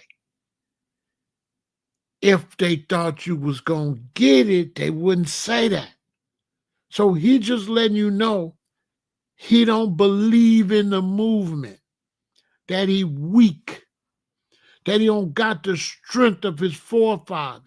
He don't got the strength of the people that got out of slavery. He don't got the strength of the people that fought for civil rights. He don't got the Malcolm X strength. He don't got the Huey P. Newton, the Fred. He don't got the strength. He weak. That he wouldn't have believed that we got this far. So all the people that believed we was going to get this far, he let you know he wouldn't have believed it. He would have said that the sister should have went on the back of the bus like they told her. That's what he would have said.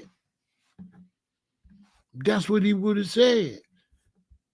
He would have said Rosa Parks should have just get on the back and stand up. She filed for begging for a seat in the front. That's what he would have said. He would have said she was begging for a seat in the front.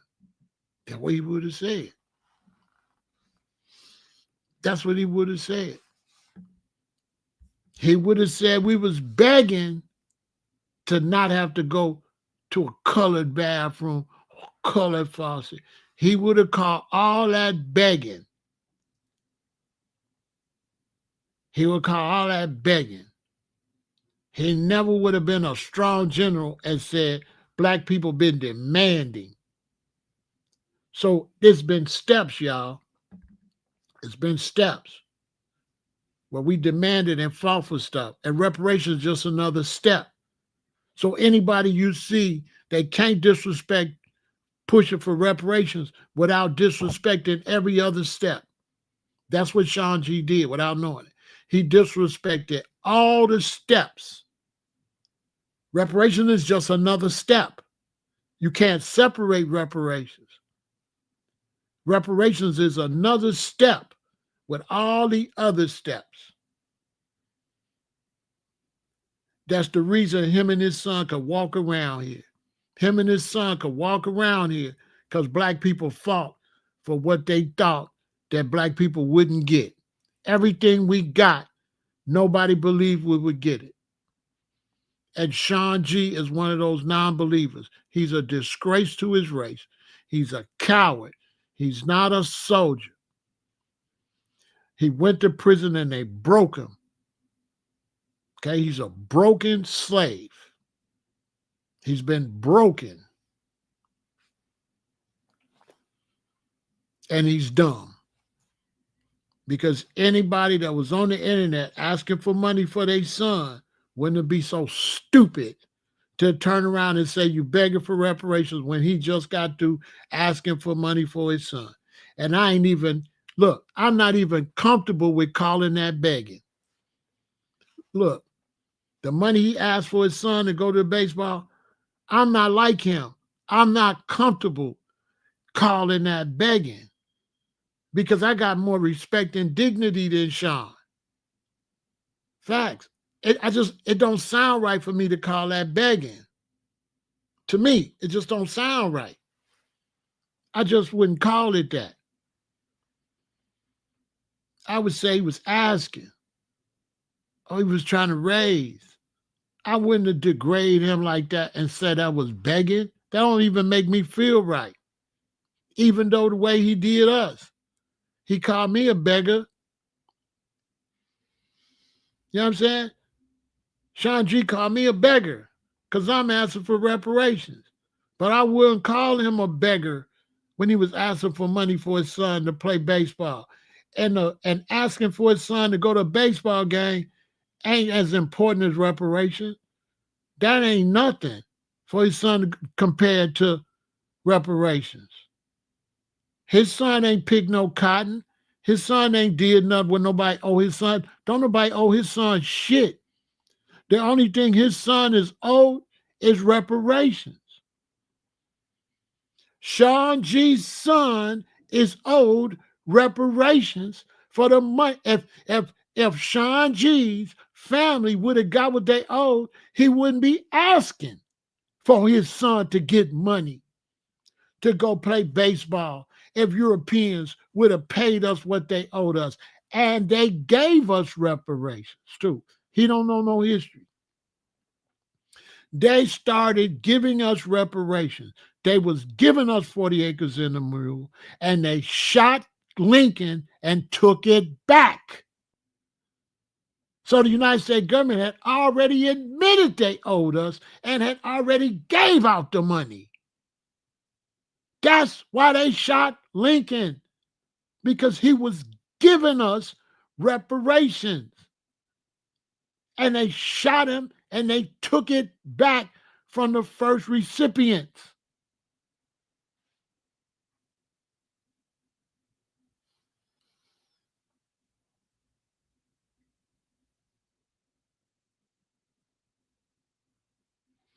You understand what I'm saying? That's why I don't like brothers like that jumping out their lane. Let us in the lane stay where we at, Sean. Don't come over here because I'm going to do you dirty. You're not a historian. You're not a revolutionary. You're none of that. You're a brother trying to get his life back together because you was an idiot and you went to the penitentiary. And you trying to get your life back together. You should not be speaking on reparations at all. You're not qualified. You're not qualified because you went to the penitentiary, and the penitentiary is an extension of slavery. The penitentiary system is an extension of slavery. When they finally had Juneteenth, then they said, okay, lock them up and don't give them no rights. And then they took away your rights as a prisoner. And then they made a bunch of black prisoners, and we were still in slavery. And so Sean G was still in slavery and speaking against reparations for slavery when he was a slave recently. That ties all the way back to this history. He was a slave in the penitentiary from Juneteenth.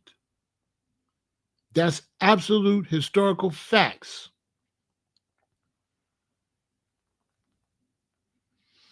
That's absolute facts. That when they had to end slavery, they flipped it over to the penitentiary system and say you got no rights as a citizen if you go to penitentiary, and put a bunch of white men out here to arrest us so that they would have slaves. And right now, black men are picking cotton in New Orleans. Right now, they're going to get up today and they're going to pick cotton. Right now.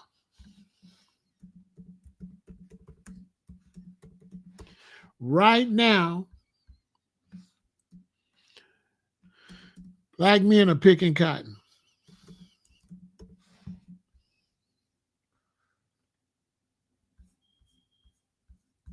Right now.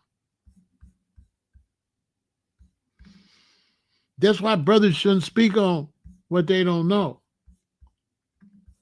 He shouldn't be speaking on nothing. You know what I'm saying? He fouled, man. He fouled, man. He got me heated, man. Stay in your lane, man. Stay in your lane. Stay in your lane. Because brothers is still building up a bill, still today, for reparations. They still taking money they're going to have to pay. Brothers picking cotton right today, man. That's why these brothers need to stay in their lane. Don't come to my lane. Don't get over here in the historian lane and the revolutionaries lane. Stay in your lane. Talk about what you know. This ain't your lane, bro. This ain't your lane. This not Sean Lane. This is my lane. Bro, don't come over here. Because slavery's still in effect. Today, they're still accumulating a debt for slavery today. They are still running up that bill today.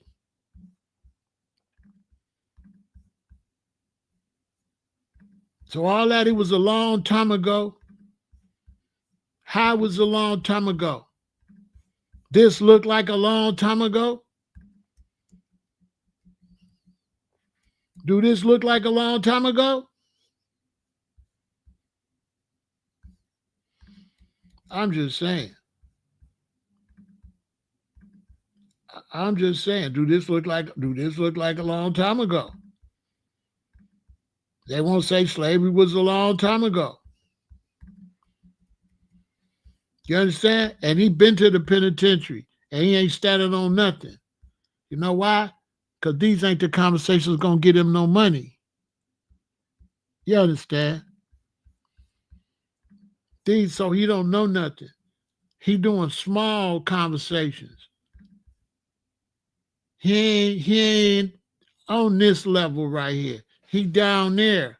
He should just stay down there, talk about cases and Diddy and stuff like that, exercises, burpees. Teach them the exercise you learned in prison, stuff like that. Don't come over here in this lane. Don't come over here. Like, don't come over here, bro. Don't come over here. You know what I'm saying? Don't come over here.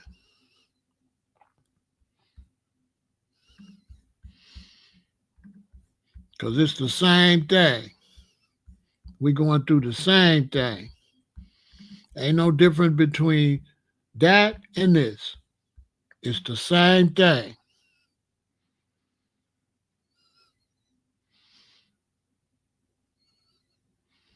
You know what I'm saying? It's the same thing, man. It's the same thing. So I don't appreciate it. Because we still is driving up a debt. Still today for reparations. You know what I'm saying? And you know, I don't know, man. I don't know why. I don't get it, man. I don't understand some of these brothers, man. I just don't. It's real disappointing. You know what I'm saying? To see them get all out their body and talk about something they don't know. You know what I'm saying? It's sad, man. We fighting for everything, man. We fighting. Though FBA, American Descendants of Slave and Foundational Black Americans, we really the ones doing the most important fight. Now you see they don't salute us or nothing.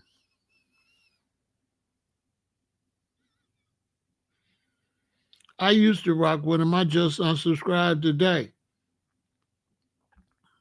I unsubscribed because hey, if you ain't rocking with me, I'm not rocking with you.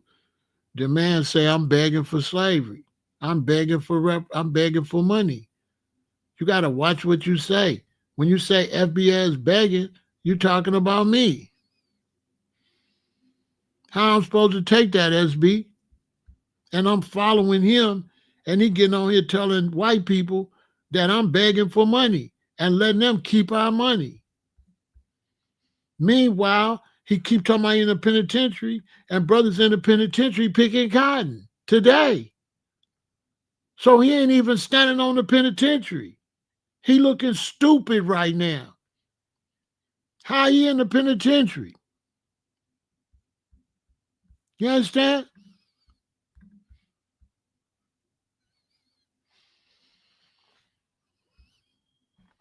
He ain't standing on nothing. Like, bruh.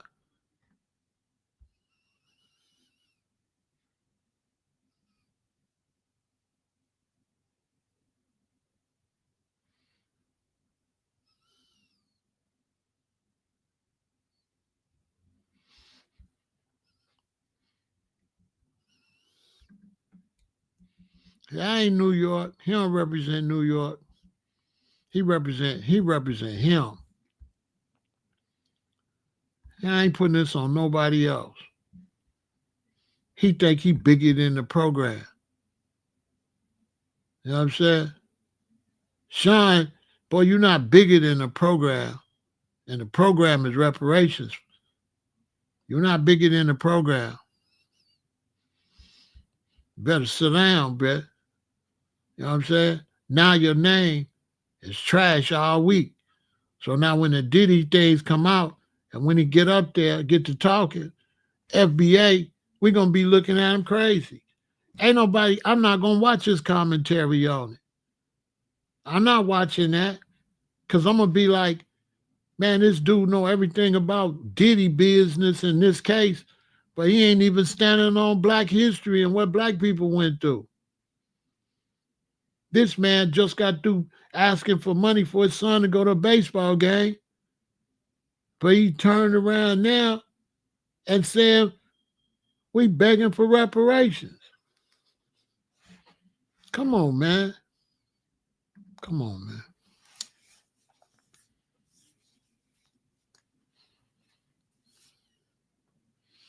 Come on, man. Now I got to make 2 or 3 videos to clean up his mess. So now I got to make a video about him asking for money, and I ain't going to say it's begging. I'm going to just be Sean G was asking for money for his son, but then say FBA begging. I'm going to make a legitimate video and make a legitimate point. I'm not going to disrespect his son the way he disrespect us and called us beggars.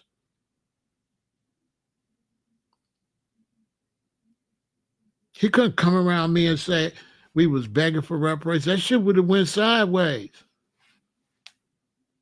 Outside, like that would have went gangster. I would be like, what you mean begging? You know what I'm saying? What you mean begging? Are you trying to disrespect me, bro? That's disrespect. Don't turn around and say everybody got a different point of view because you just said we was beggars. You didn't respect our point of view. Sean G's full of shit. Sean G said everybody got a point of view. Our point of view is we supposed to get reparations. He called us beggars. If he respected our point of view, would he say we begging? If he respected our point of view, like he said, and we ask for reparations, would he disrespect us and call us beggars?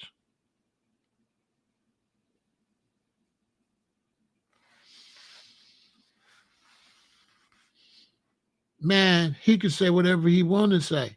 He should shut the fuck up. SB, that's what I'm trying to tell you. So if he live now and you going back and forth, go back and tell him Big Pharaoh said shut the fuck up and stay in his lane. Go tell him that. Go tell him Pharaoh said that, said shut the fuck up, bro, and stay in your lane. Like that.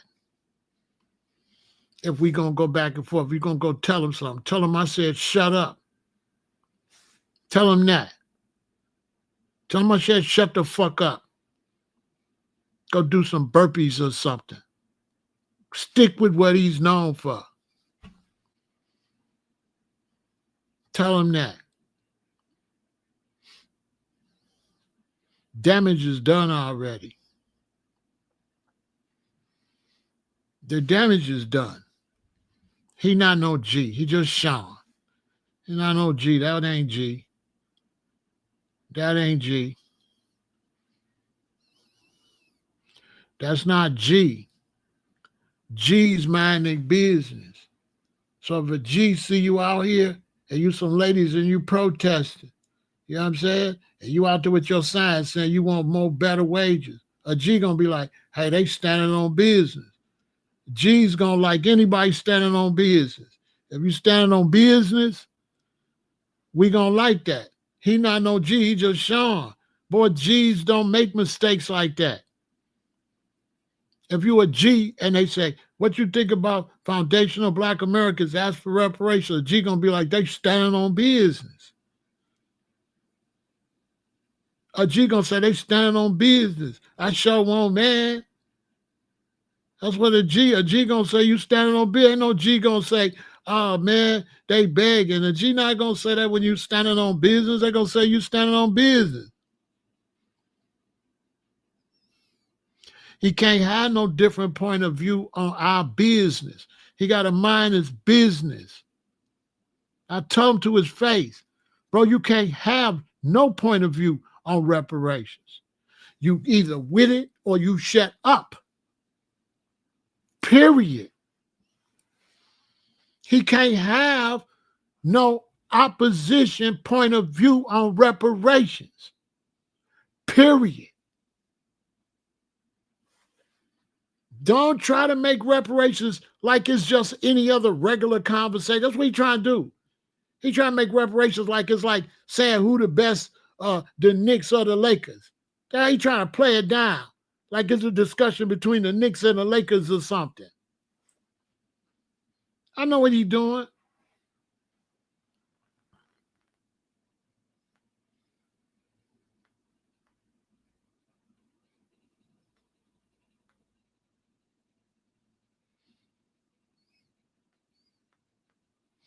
I know what we doing. You know what I'm saying? How we doing? How we doing? I got people come over here typing, bro. Don't do all that typing. You the goon collector, come collect what you got coming. You know what I'm saying? You the goon collector, you typing. You ain't that. It ain't no goons typing. Ain't no goons over here getting no page, goon collector. You not no goon. You not no goon.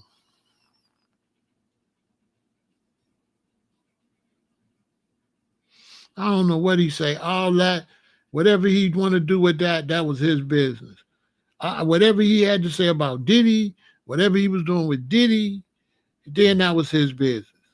Whatever we say about reparations, and whatever we doing for reparations, that's our business.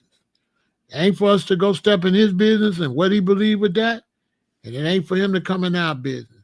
And our business is major, and the Diddy case is minor.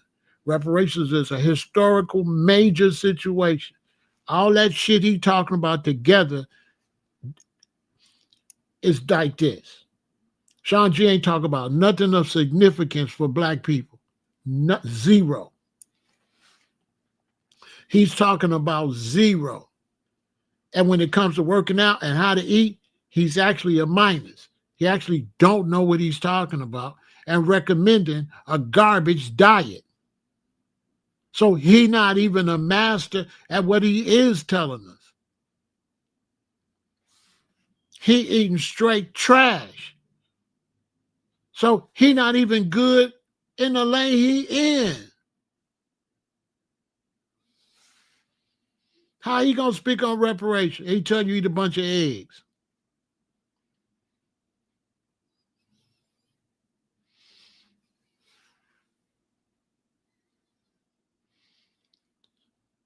Yeah, he trying to act like talk about reparations is just any old conversation that we pushing a movement.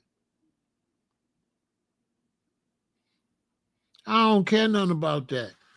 I don't care nothing about what he doing with Diddy or none of that. All I want him to do is shut up, don't talk about reparations, stay in his lane. It's real simple. I don't care nothing about what he doing. This ain't got nothing to do with what he doing. He stepped on it. He jumped in our lane. He jumped in our lane. Okay? We're pushing reparations. He called us, he said we're beggars. He can't say nothing, but he apologized. He shouldn't have called us beggars. Anything other than that, and even when he say that, it's too late. You've already went on the side of the Babylon system. You already on the side of the oppressors. You already said the oppressors don't have to give us nothing. So it's too late. But if you was a G and you was a man, you would say, I probably shouldn't have said that and just left that like that. If I would have said that, as soon as y'all would have said something, I would be like, my bad. I shouldn't have said that like that. I didn't mean beggars. I could see what y'all said. Y'all demanded reparations. My bad. I would have just ate that. I would have ate it. That's why I'm always perfect. Because as soon as I make a mistake, I'll eat it. I would have ate that. I would have been like, I shouldn't have said that. I just got through asking for some money for my son. And y'all didn't say I was begging. And y'all asking for money for some serious shit. You know what I'm saying? No, he's not. He gonna eat that tomorrow. When I put the video that he was asking for money for his son, everybody gonna be like, he made a good point, bro. You was just only asking money for your son. Is that begging? Was you begging for money for your son to go to a baseball game? How could you look down on them asking for reparations for slavery and you was begging for money and nobody owed you nothing? Nobody owed him to be a good father and be able to take his son to a baseball game. You're not a good father. You ain't getting no money. With all that money that he making from them views, he had enough money to take that boy to a baseball game. He's scamming. Bruh, if you monetizing on YouTube, you getting enough money to take your son to a baseball game. He just juicing people just because he could. He didn't need that money.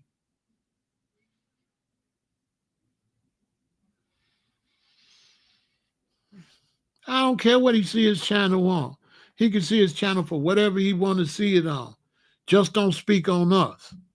That's it. That's not too much to ask. Don't speak on us, bro. Don't speak on us. Because if we was a revolutionary group and you spoke on us, we would come see you. Period. I'm just keeping it real. If we spoke on the wrong group, it'd be smoke behind that. So don't pick reparations and speak on reparations because it's not really militant like that. Because he wouldn't speak on no militant group.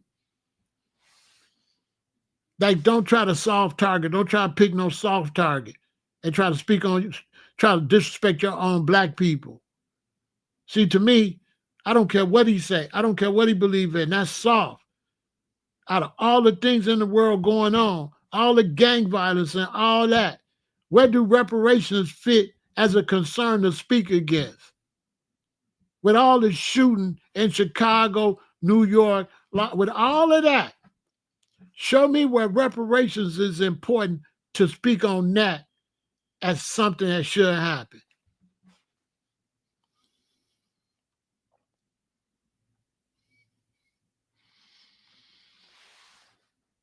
That's all I'm saying. There's plenty problems in the black community he could have spoke on.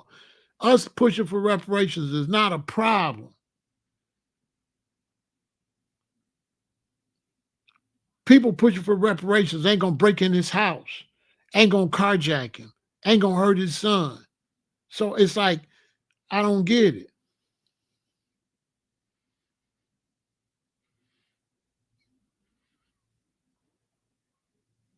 I don't get it. You know what I'm saying? I don't get it. I don't get it. But I don't care because I ain't watching them no more. So he can still build up his channel, whatever, because I'm pushing reparations and I'm just going to stand on what I'm standing on. That's it. That's all. I'm going to stand on what I'm standing on. I don't want to see him no more. Once I make a couple more videos about it, I ain't going to want to hear about him no more. I ain't going to want to hear his name. I'm not going to want to hear about him because we trying to get reparations and he don't fit. He don't fit. He's an opposition at this point. And he's a black opposition. So we got to show white America what we do. We got to show white America, don't listen to him. He's a bum. He forcing us. We pushing reparations. They'll say, one of your own say, you shouldn't get it. We got to say, oh, he's a buster. Nobody listening. He ain't nobody. That's what we got to do. We got to trash him in front of corporate America. He got to be an example now. We got to make an example out of him. Because the people we asking for reparations on, they watching that. Okay, what y'all gonna do now? We're gonna trash dude. And we're gonna get back to say, run our bread. Don't listen to dude. Because dude is a nobody. Run our reparations. He's a nobody. Because one thing about it, let me tell you something. White America will have no respect for him. The way America is that even if white America's fighting against you, nobody likes a rat. Nobody likes a traitor. And so even if they don't want to give you reparations, they're going to always respect the reparations movement, and they would never respect him because they'll look at him like if he was white, he'd do them the same way. He's a rat. He's a traitor. Nobody likes a rat, and nobody likes a traitor. They have no respect for him now. Trust me what I'm telling you. Listen, nobody likes a rat or a traitor. Period. The police, nobody. Even if they fighting against you, they got respect for you when you stick together. But anybody go against their own group gets no respect. None. You get no respect. So most people thinking he doing it from respect for them. No, they're going to give him no respect. The police, nobody likes a rat. Nobody likes a traitor or a rat. I got arrested. They took me on 111th Street. They searched me. I had $400 in my drawers. I tell the story all the time. I'm in the back. One of the shorties from the hood, a couple years younger than me, Butchie, was back there. They called Butchie's name and said, Butchie, you can go home. I pulled the 400 out and gave it to Butchie and said, Butchie, when you get out, go outside, come back and bail me out. Some kind of way they got the money from Butchie, the $400. About 5 or 6 police came to the cell, called my name, Pharaoh El-Aton, pulled me out the cell and sat me in a chair like this. And then all the police came around me. The sergeant came with the white shirt. He went through the crowd and he looked at me and he said, which one of these men searched you? A white man had searched me, a white police officer. The sergeant or the captain, the one with the white shirt with the bars. He said, which one of these men search you? Now, I'm the black criminal. They are white police officers on the same team. I said to the captain or the sergeant, whatever he was, hey, Sergeant, give him a break. He searched me good. He searched me real good. Give him a break. I'm like, I'm not finna tell on him. The sergeant looked at me. He told him, let him go home. He told them, don't take him back to the cell. I'm finna throw away his whole case. He said, let him go home. You know why? Because even though he wanted to know who did it, nobody likes a rat or a traitor. If I would have told, they would have did me dirty.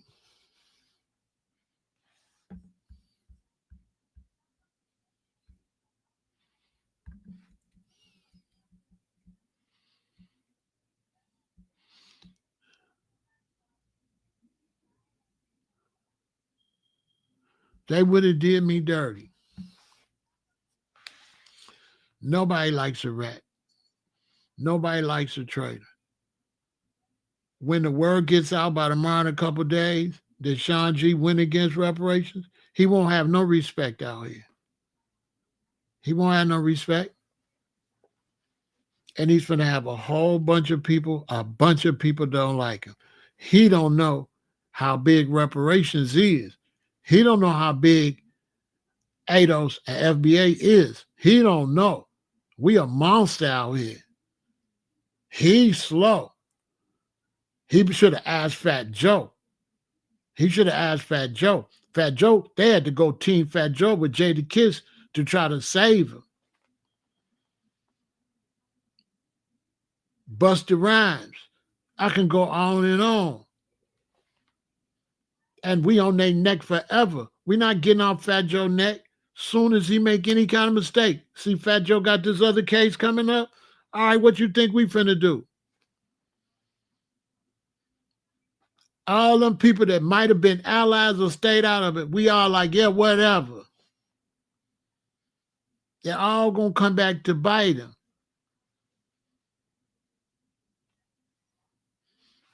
Facts. Mind your business. Not just on this side, on the other side. If their movements is out there, stay out the movement.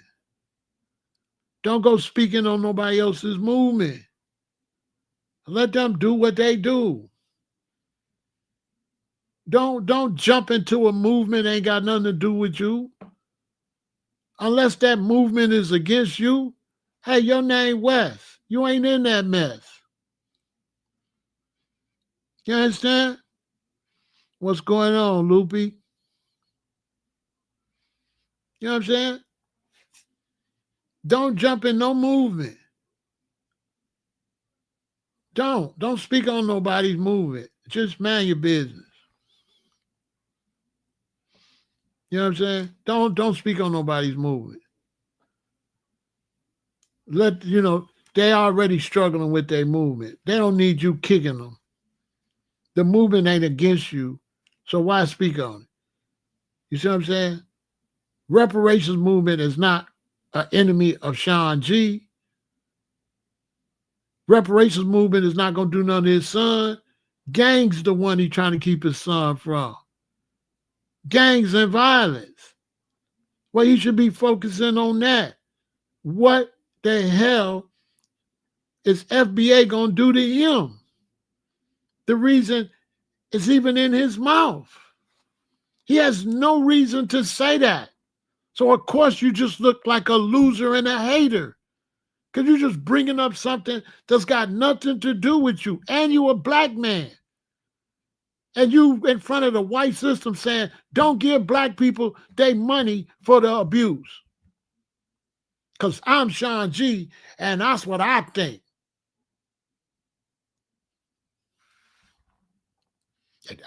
Everybody got their opinion. Since when you going to throw an opinion in your own people's movement? When it was just Juneteenth and you know what we've been through, and there's no reason historically, after all we've been through, that you would ever say anything against that. Just like I said, when the brother came out and said, don't go to Target, I didn't join the movement, but I didn't speak against it. I didn't go take no pictures in Target. You understand? I'm not going to go step on the movement. These black people saying don't go to Target. I'm only going to say one thing. I'm either going to say don't go to Target or I'm not going to say nothing. I'm not going to say, man, go to Target anyway. Even if I go to Target, I'm not going to go and say, well, I'm going to Target. I'm just going to quietly go to Target so the movement can still grow. I'm not going to speak against what y'all doing. If y'all say boycott the NFL, hey, whether I agree with it or not, I'm either going to say, yeah, boycott it, or I'm not going to say nothing. But I'm not going to say, man, we ain't got to boycott the business. I'm not finna coon like Sean G. I'm not a coon like him. He's a coon. He's a Sambo. I'm not Samboing.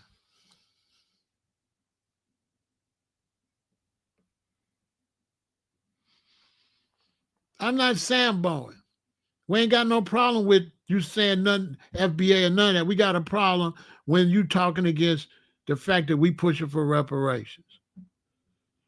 Reparations is the main word. That's what we're protecting. We're not protecting FBA. We're not protecting ADOS. We're protecting reparations. So knowing that ADOS is pushing for reparations and knowing that FBA is pushing for reparations, then leave them out your mouth. Leave them out your mouth. I don't respect it. I live in Chirac. I live with shorties running around with them things, hurting people. There is no way FBA or ADOS is on the list to talk against. Not at all. We got serious problems in the black community, and it's not FBA, and it's not ADOS. If Sean G and his son come to Chicago, he's not going to have to look out for FBA, people that call themselves FBA, and he's not going to have to look out for people call themselves ADOS. He's going to have to look out for the guys. They're going to want to rob him. They're going to want to take his car. And they're going to want to pop him just on GP, just for nothing.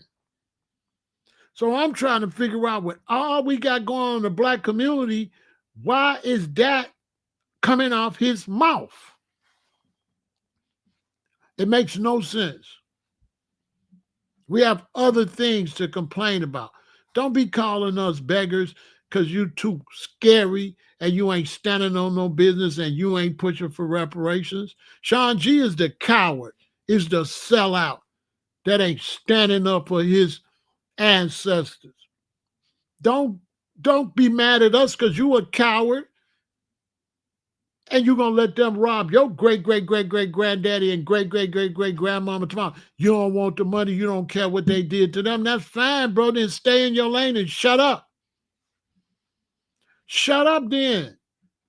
I can understand you don't care what they did to your family. Fine. But don't speak on us, bro. We care. And it's none of his business.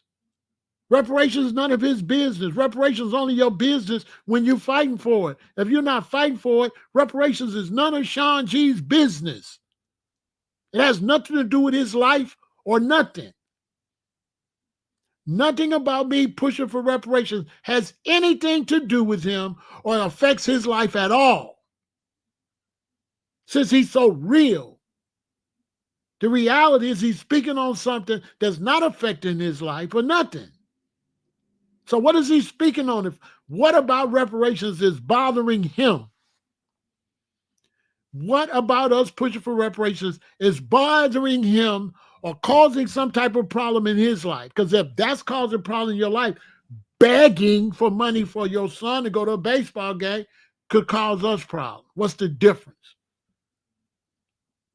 We're demanding reparations for our people for what they've been through. You asking people for money that nobody owes you shit but reparations. Nobody owes you no money for your son to go play baseball.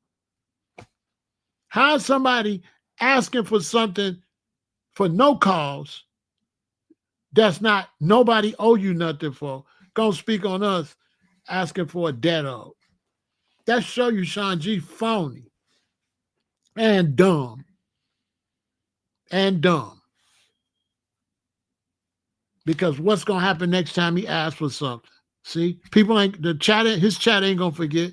Bro, I thought you said asking for something is begging.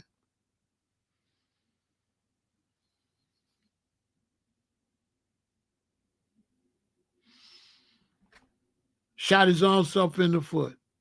Now he can't ask for nothing. See what I'm saying? Now he can't ask for nothing. He can't ask for no more donations. He called it begging.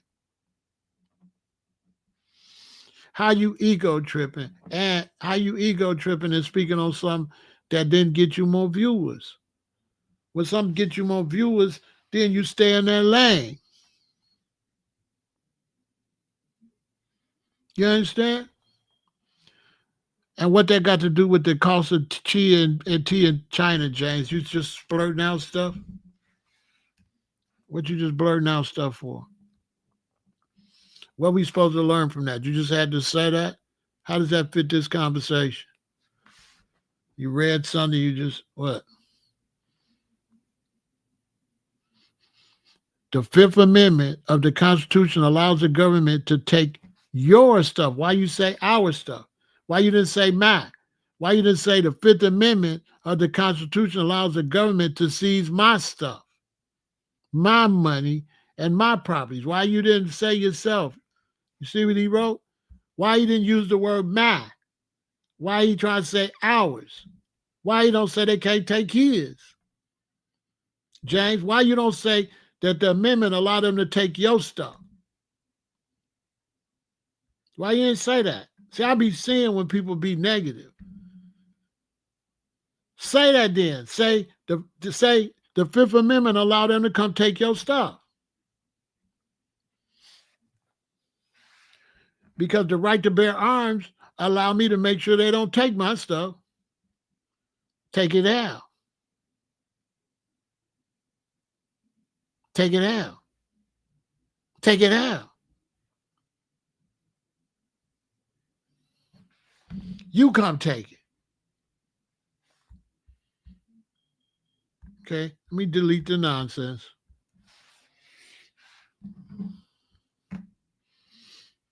My index fingers say otherwise, but that's all.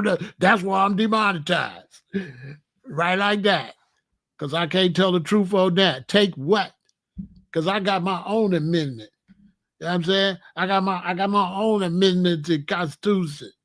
You know, I got my own laws and constitutions and stuff.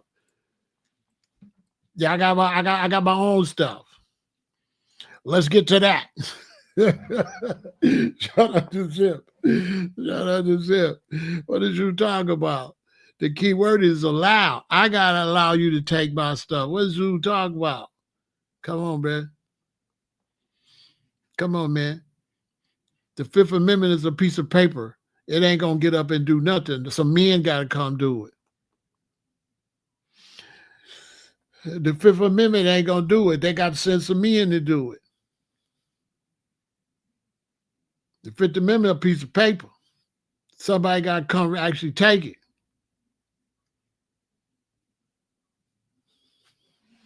The Fifth Amendment gonna protect them too. They gonna put a bunch of Fifth Amendment papers on their outfits when they come. They're gonna protect them. Because every man got a right to decide his own destiny. Every man got a right to defend himself. So if the Fifth Amendment ain't gonna defend me, I'm gonna defend me. I'm not gonna let you function with me based on no piece of paper. You're gonna have to function with me based on what I'm gonna let you function with me on. Ain't no piece of paper.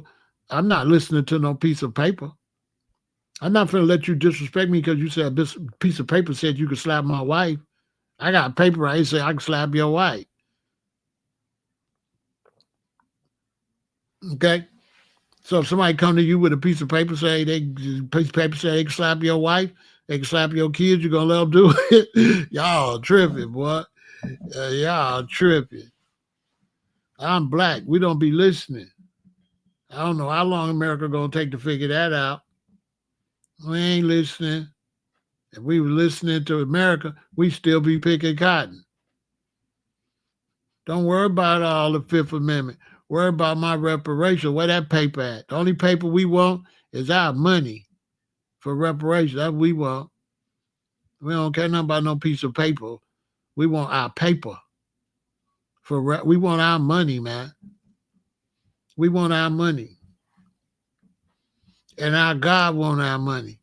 And if we demand our money, you don't give us our money, our God gonna get you. Our God gonna do stuff to your land. Our God gonna tear your shit up.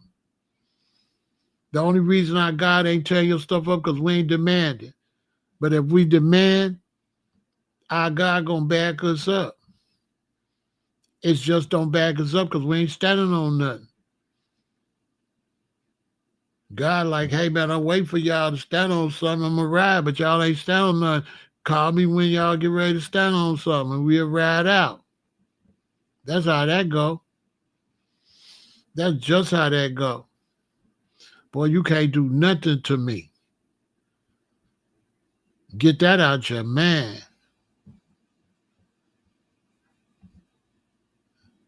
Okay, we the survivors. And the first shall be last, and the last will be first. We been here, and we'll be here. And don't get it twisted. Give us our reparations.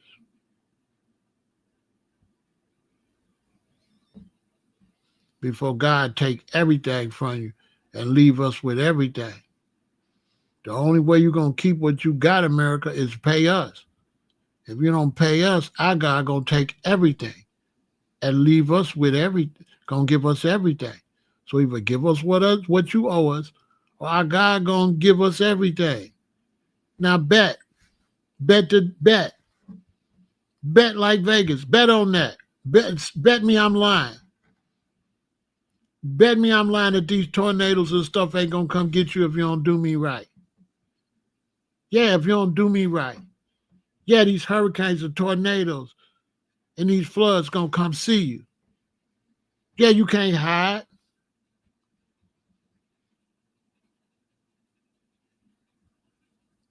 Even though black folks don't know who they are, I know who we are, and you know who we are. So give us our money and everything will be all right.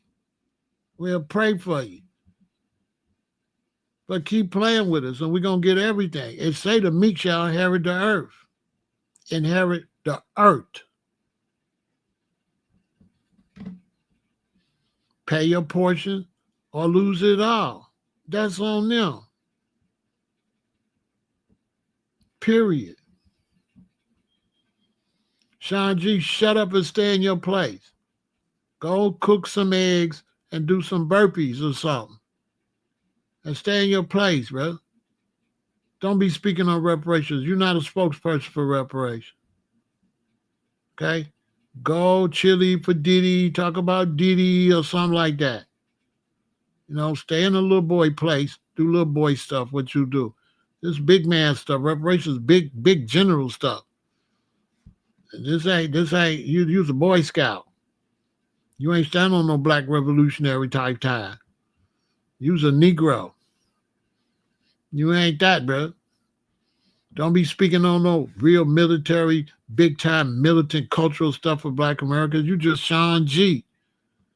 You know what I'm saying? You don't represent that type of conversation. Let the brothers that do that. Stop trying to come in other brothers' lane. You ain't no black historian. You ain't standing on no black nothing. You ain't standing on nothing black, bro. You don't represent nothing black. You just represent, penitentiary Negro type stuff. You's a Negro. That's cool. But just stay in a Negro place. Talk about Negro stuff. Don't try to do culture and stuff like that. That's not your lane. That's not your lane, Sean. Now I got to drag you. That's not you. We don't want you speaking on that. We got people for that already. We already got our spokesperson for that. We already got that. We got that covered. We got our experts on that. You know what I'm saying? We got our geniuses and our professors to deal with reparations. We don't want to hear from no bootleg penitentiary dude on that. You know what I'm saying? You wasn't even smart enough to stay out the penitentiary, so you definitely ain't smart enough to be talking on reparations. See, Big Pharaoh, I ain't never been to the penitentiary. I ain't never been to the penitentiary. So I definitely don't want to hear nothing from you. Just stay in your lane. I was disappointed. I had to unfollow you. I don't want to hear shit you ever say again in life. It's a wrap. You done stepped in some mess. You should have never spoke on reparations. Boy, some of us is taking reparations extremely serious. I know some of y'all not. Some of y'all playing with it. But some of us, especially me, I'm 67. And I was here. And I was in Alabama in the 60s. So I've seen all of this. So it's not no joke to me at all. I know the lives lost for you black people to walk around here. You just taking it for granted. People put their lives on the line for you to walk around out here. Okay?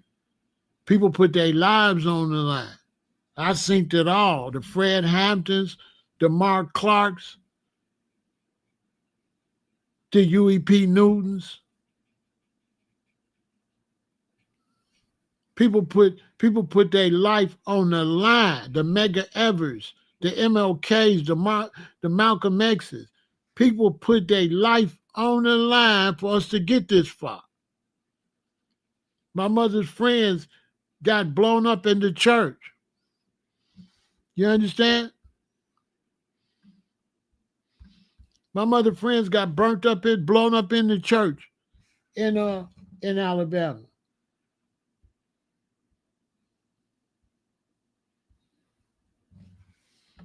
You understand?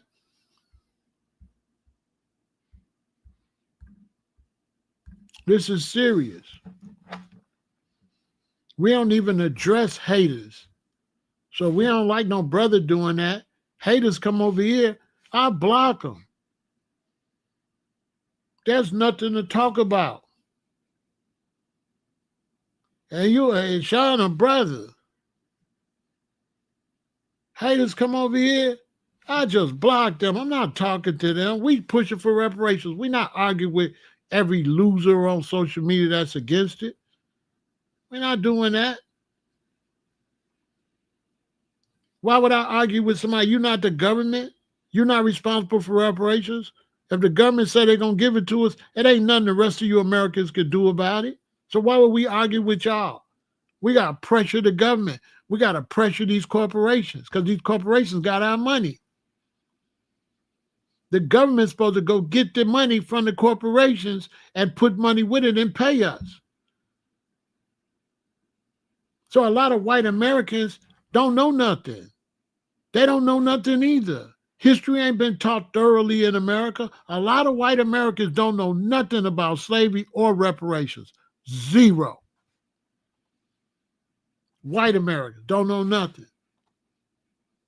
White Americans don't even know who got the money. They think, they're like, why we got to pay it in taxes? They don't know Bank of America and all them got that money. White Americans don't know nothing. They don't teach them nothing in school either. It's not in school. They don't know that the corporations got to pay the large portion of that reparation. And the corporations got the money. White Americans think taxpayers got to pay it. So why would I waste my time talking to somebody that don't know nothing?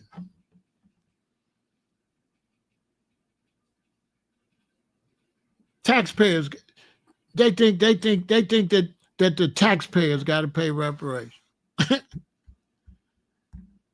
For real. That's what they think. They think the taxpayers got to pay. And the money come from corporations.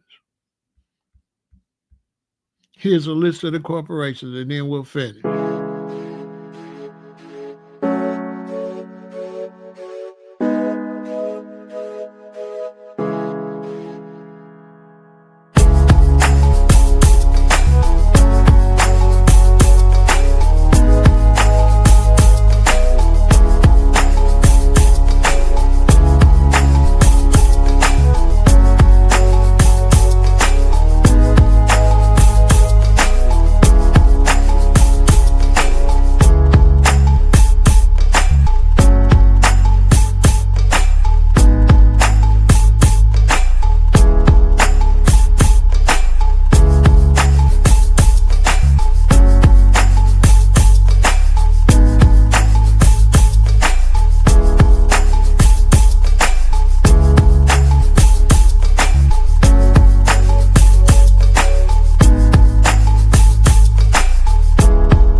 You feel me?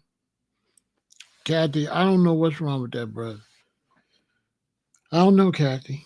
He just asked for money for his son to go for a baseball game. He was asking his subscribers to send him money so his son could go to a baseball game. This is how brothers be so busy hating on something, they shoot their own self in the foot. So imagine how them people looking at him that sent him money. He don't even know that. His subscribers that sent them money, when they see him saying that people ask for reparations is begging, they're going to be like, this guy was just asking for money. And embarrassing himself. And now we all finna bring that up all day later on today. We going to bring that up. That's going to be in the title of my next video. Sean G was asking for money for his son to go to baseball game, but against reparations. Yeah. Keep our name out your mouth. But he called reparations begging. What do he call what he was doing? I didn't even look at that as begging. But he says he was begging. According to him, he was begging for his son to go to a bank, and he's a father. Reparations coming from the government robbed us and corporations robbed us. He a grown man with a son. His responsibility to take his son where his son got to go. What kind of daddy is he? He not even a prosperous father. Instead of buying all them clothes and acting like a buffoon on YouTube, he should have spent that money to take his boy wherever his son got to go. It's not nobody's responsibility for his son to go to no baseball game. Reparations ain't the same thing as that. Reparations, we asking for a debt owed and for money they took from us. Nobody took money from him so his son can't go to the baseball game. Make it make no sense. I mean, make it make some sense. Who owe him money for his son to go to a baseball game? Reparation is a debt owed. That money he asking for ain't no debt owed. He was, you know what I'm saying? Make it make some sense. Now I can't watch him no more because every time I watch him, he's just going to look like a fool. It's going to be like looking at a fool. I'm going to be like, this guy is not intelligent. I can't watch him no more. Bro ain't got no knowledge, and he ain't got no respect for his own race. You know what I'm saying? I don't, if I bumped into him, he said, hey man, so I said, bro, I don't want to talk to you. And I'll walk off. I wouldn't talk to him. For what? I wouldn't want to talk to him.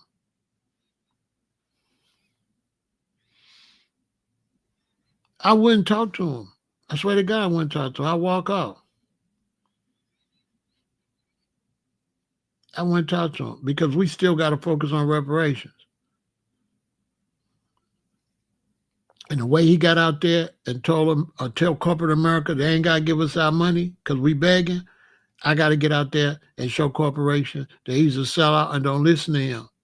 They don't represent the black community. So the videos, the next two videos I make about him is for corporate America to see. Don't listen to him. He don't run nothing. He just some buster.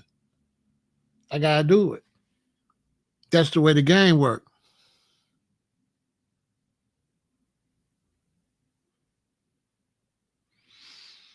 Somebody that push your demand reparations had just sent him a super chat. I know. They say FBA, I don't know. But either way it go, he done went out here and said something that he shouldn't have said. He not in that lane. We never was watching him for that type of information. Yeah, I got to dog him 2 more times. So when you search his name, it got to be known. He been excommunicated. And don't listen to him. Because when we push something like this, it's strategic. And so when somebody go out here and try to show the people you battling with something different, you got to go back and show the people that you battling with, oh, don't listen to him. So it's not, at this point, it's not really an attack on him. This video is not an attack on him. This video is a statement to corporate America that he's a nobody. And don't listen to him. That the reparations movement is strong. He don't represent us. He can't speak for us. He just some miscellaneous loser. He ain't standing on nothing. He don't got no respect in the black community when it comes to that. And the little respect he had, he lost it. He's a nobody. Don't, if you try to get him to sell something, just know a lot of people not going to buy it. Only some suckers that still watching him will buy it.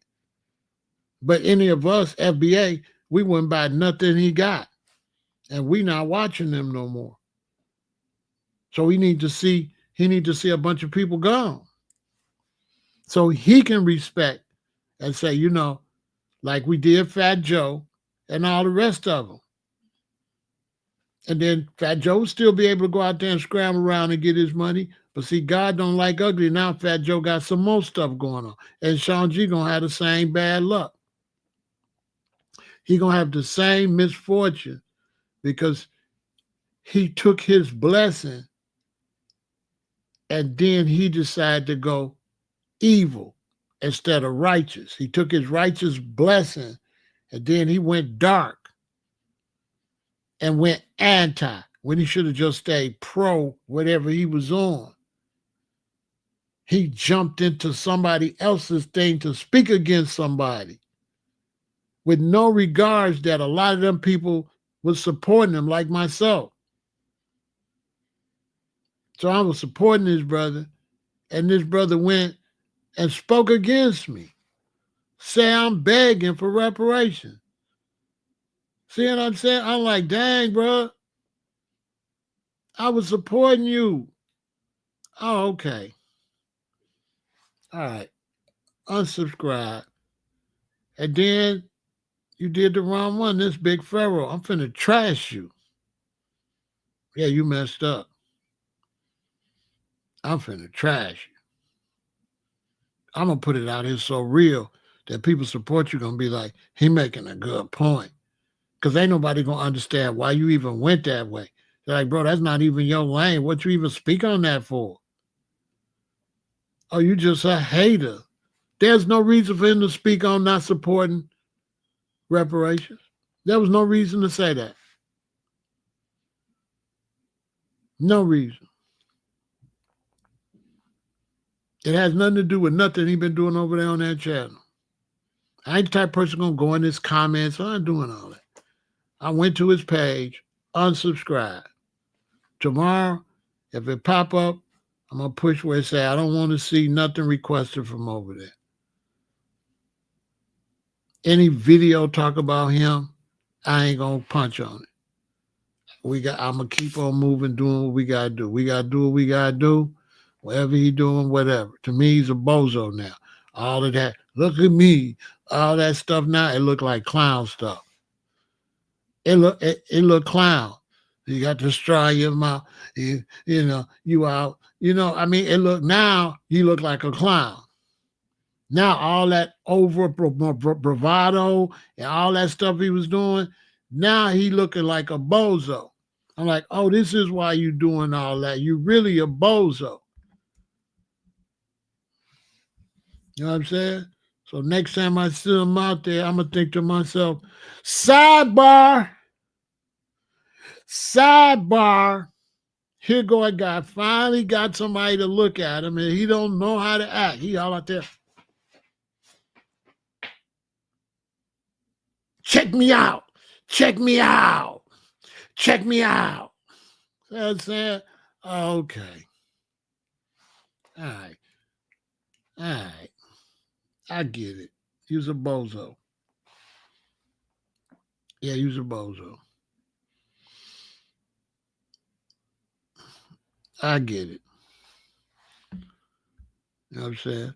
Some of these people get out here, they got to remember, you ain't bigger than the program. Always remember that. You ain't bigger than the program. Victory all the time. We always pushing for reparations. Salute.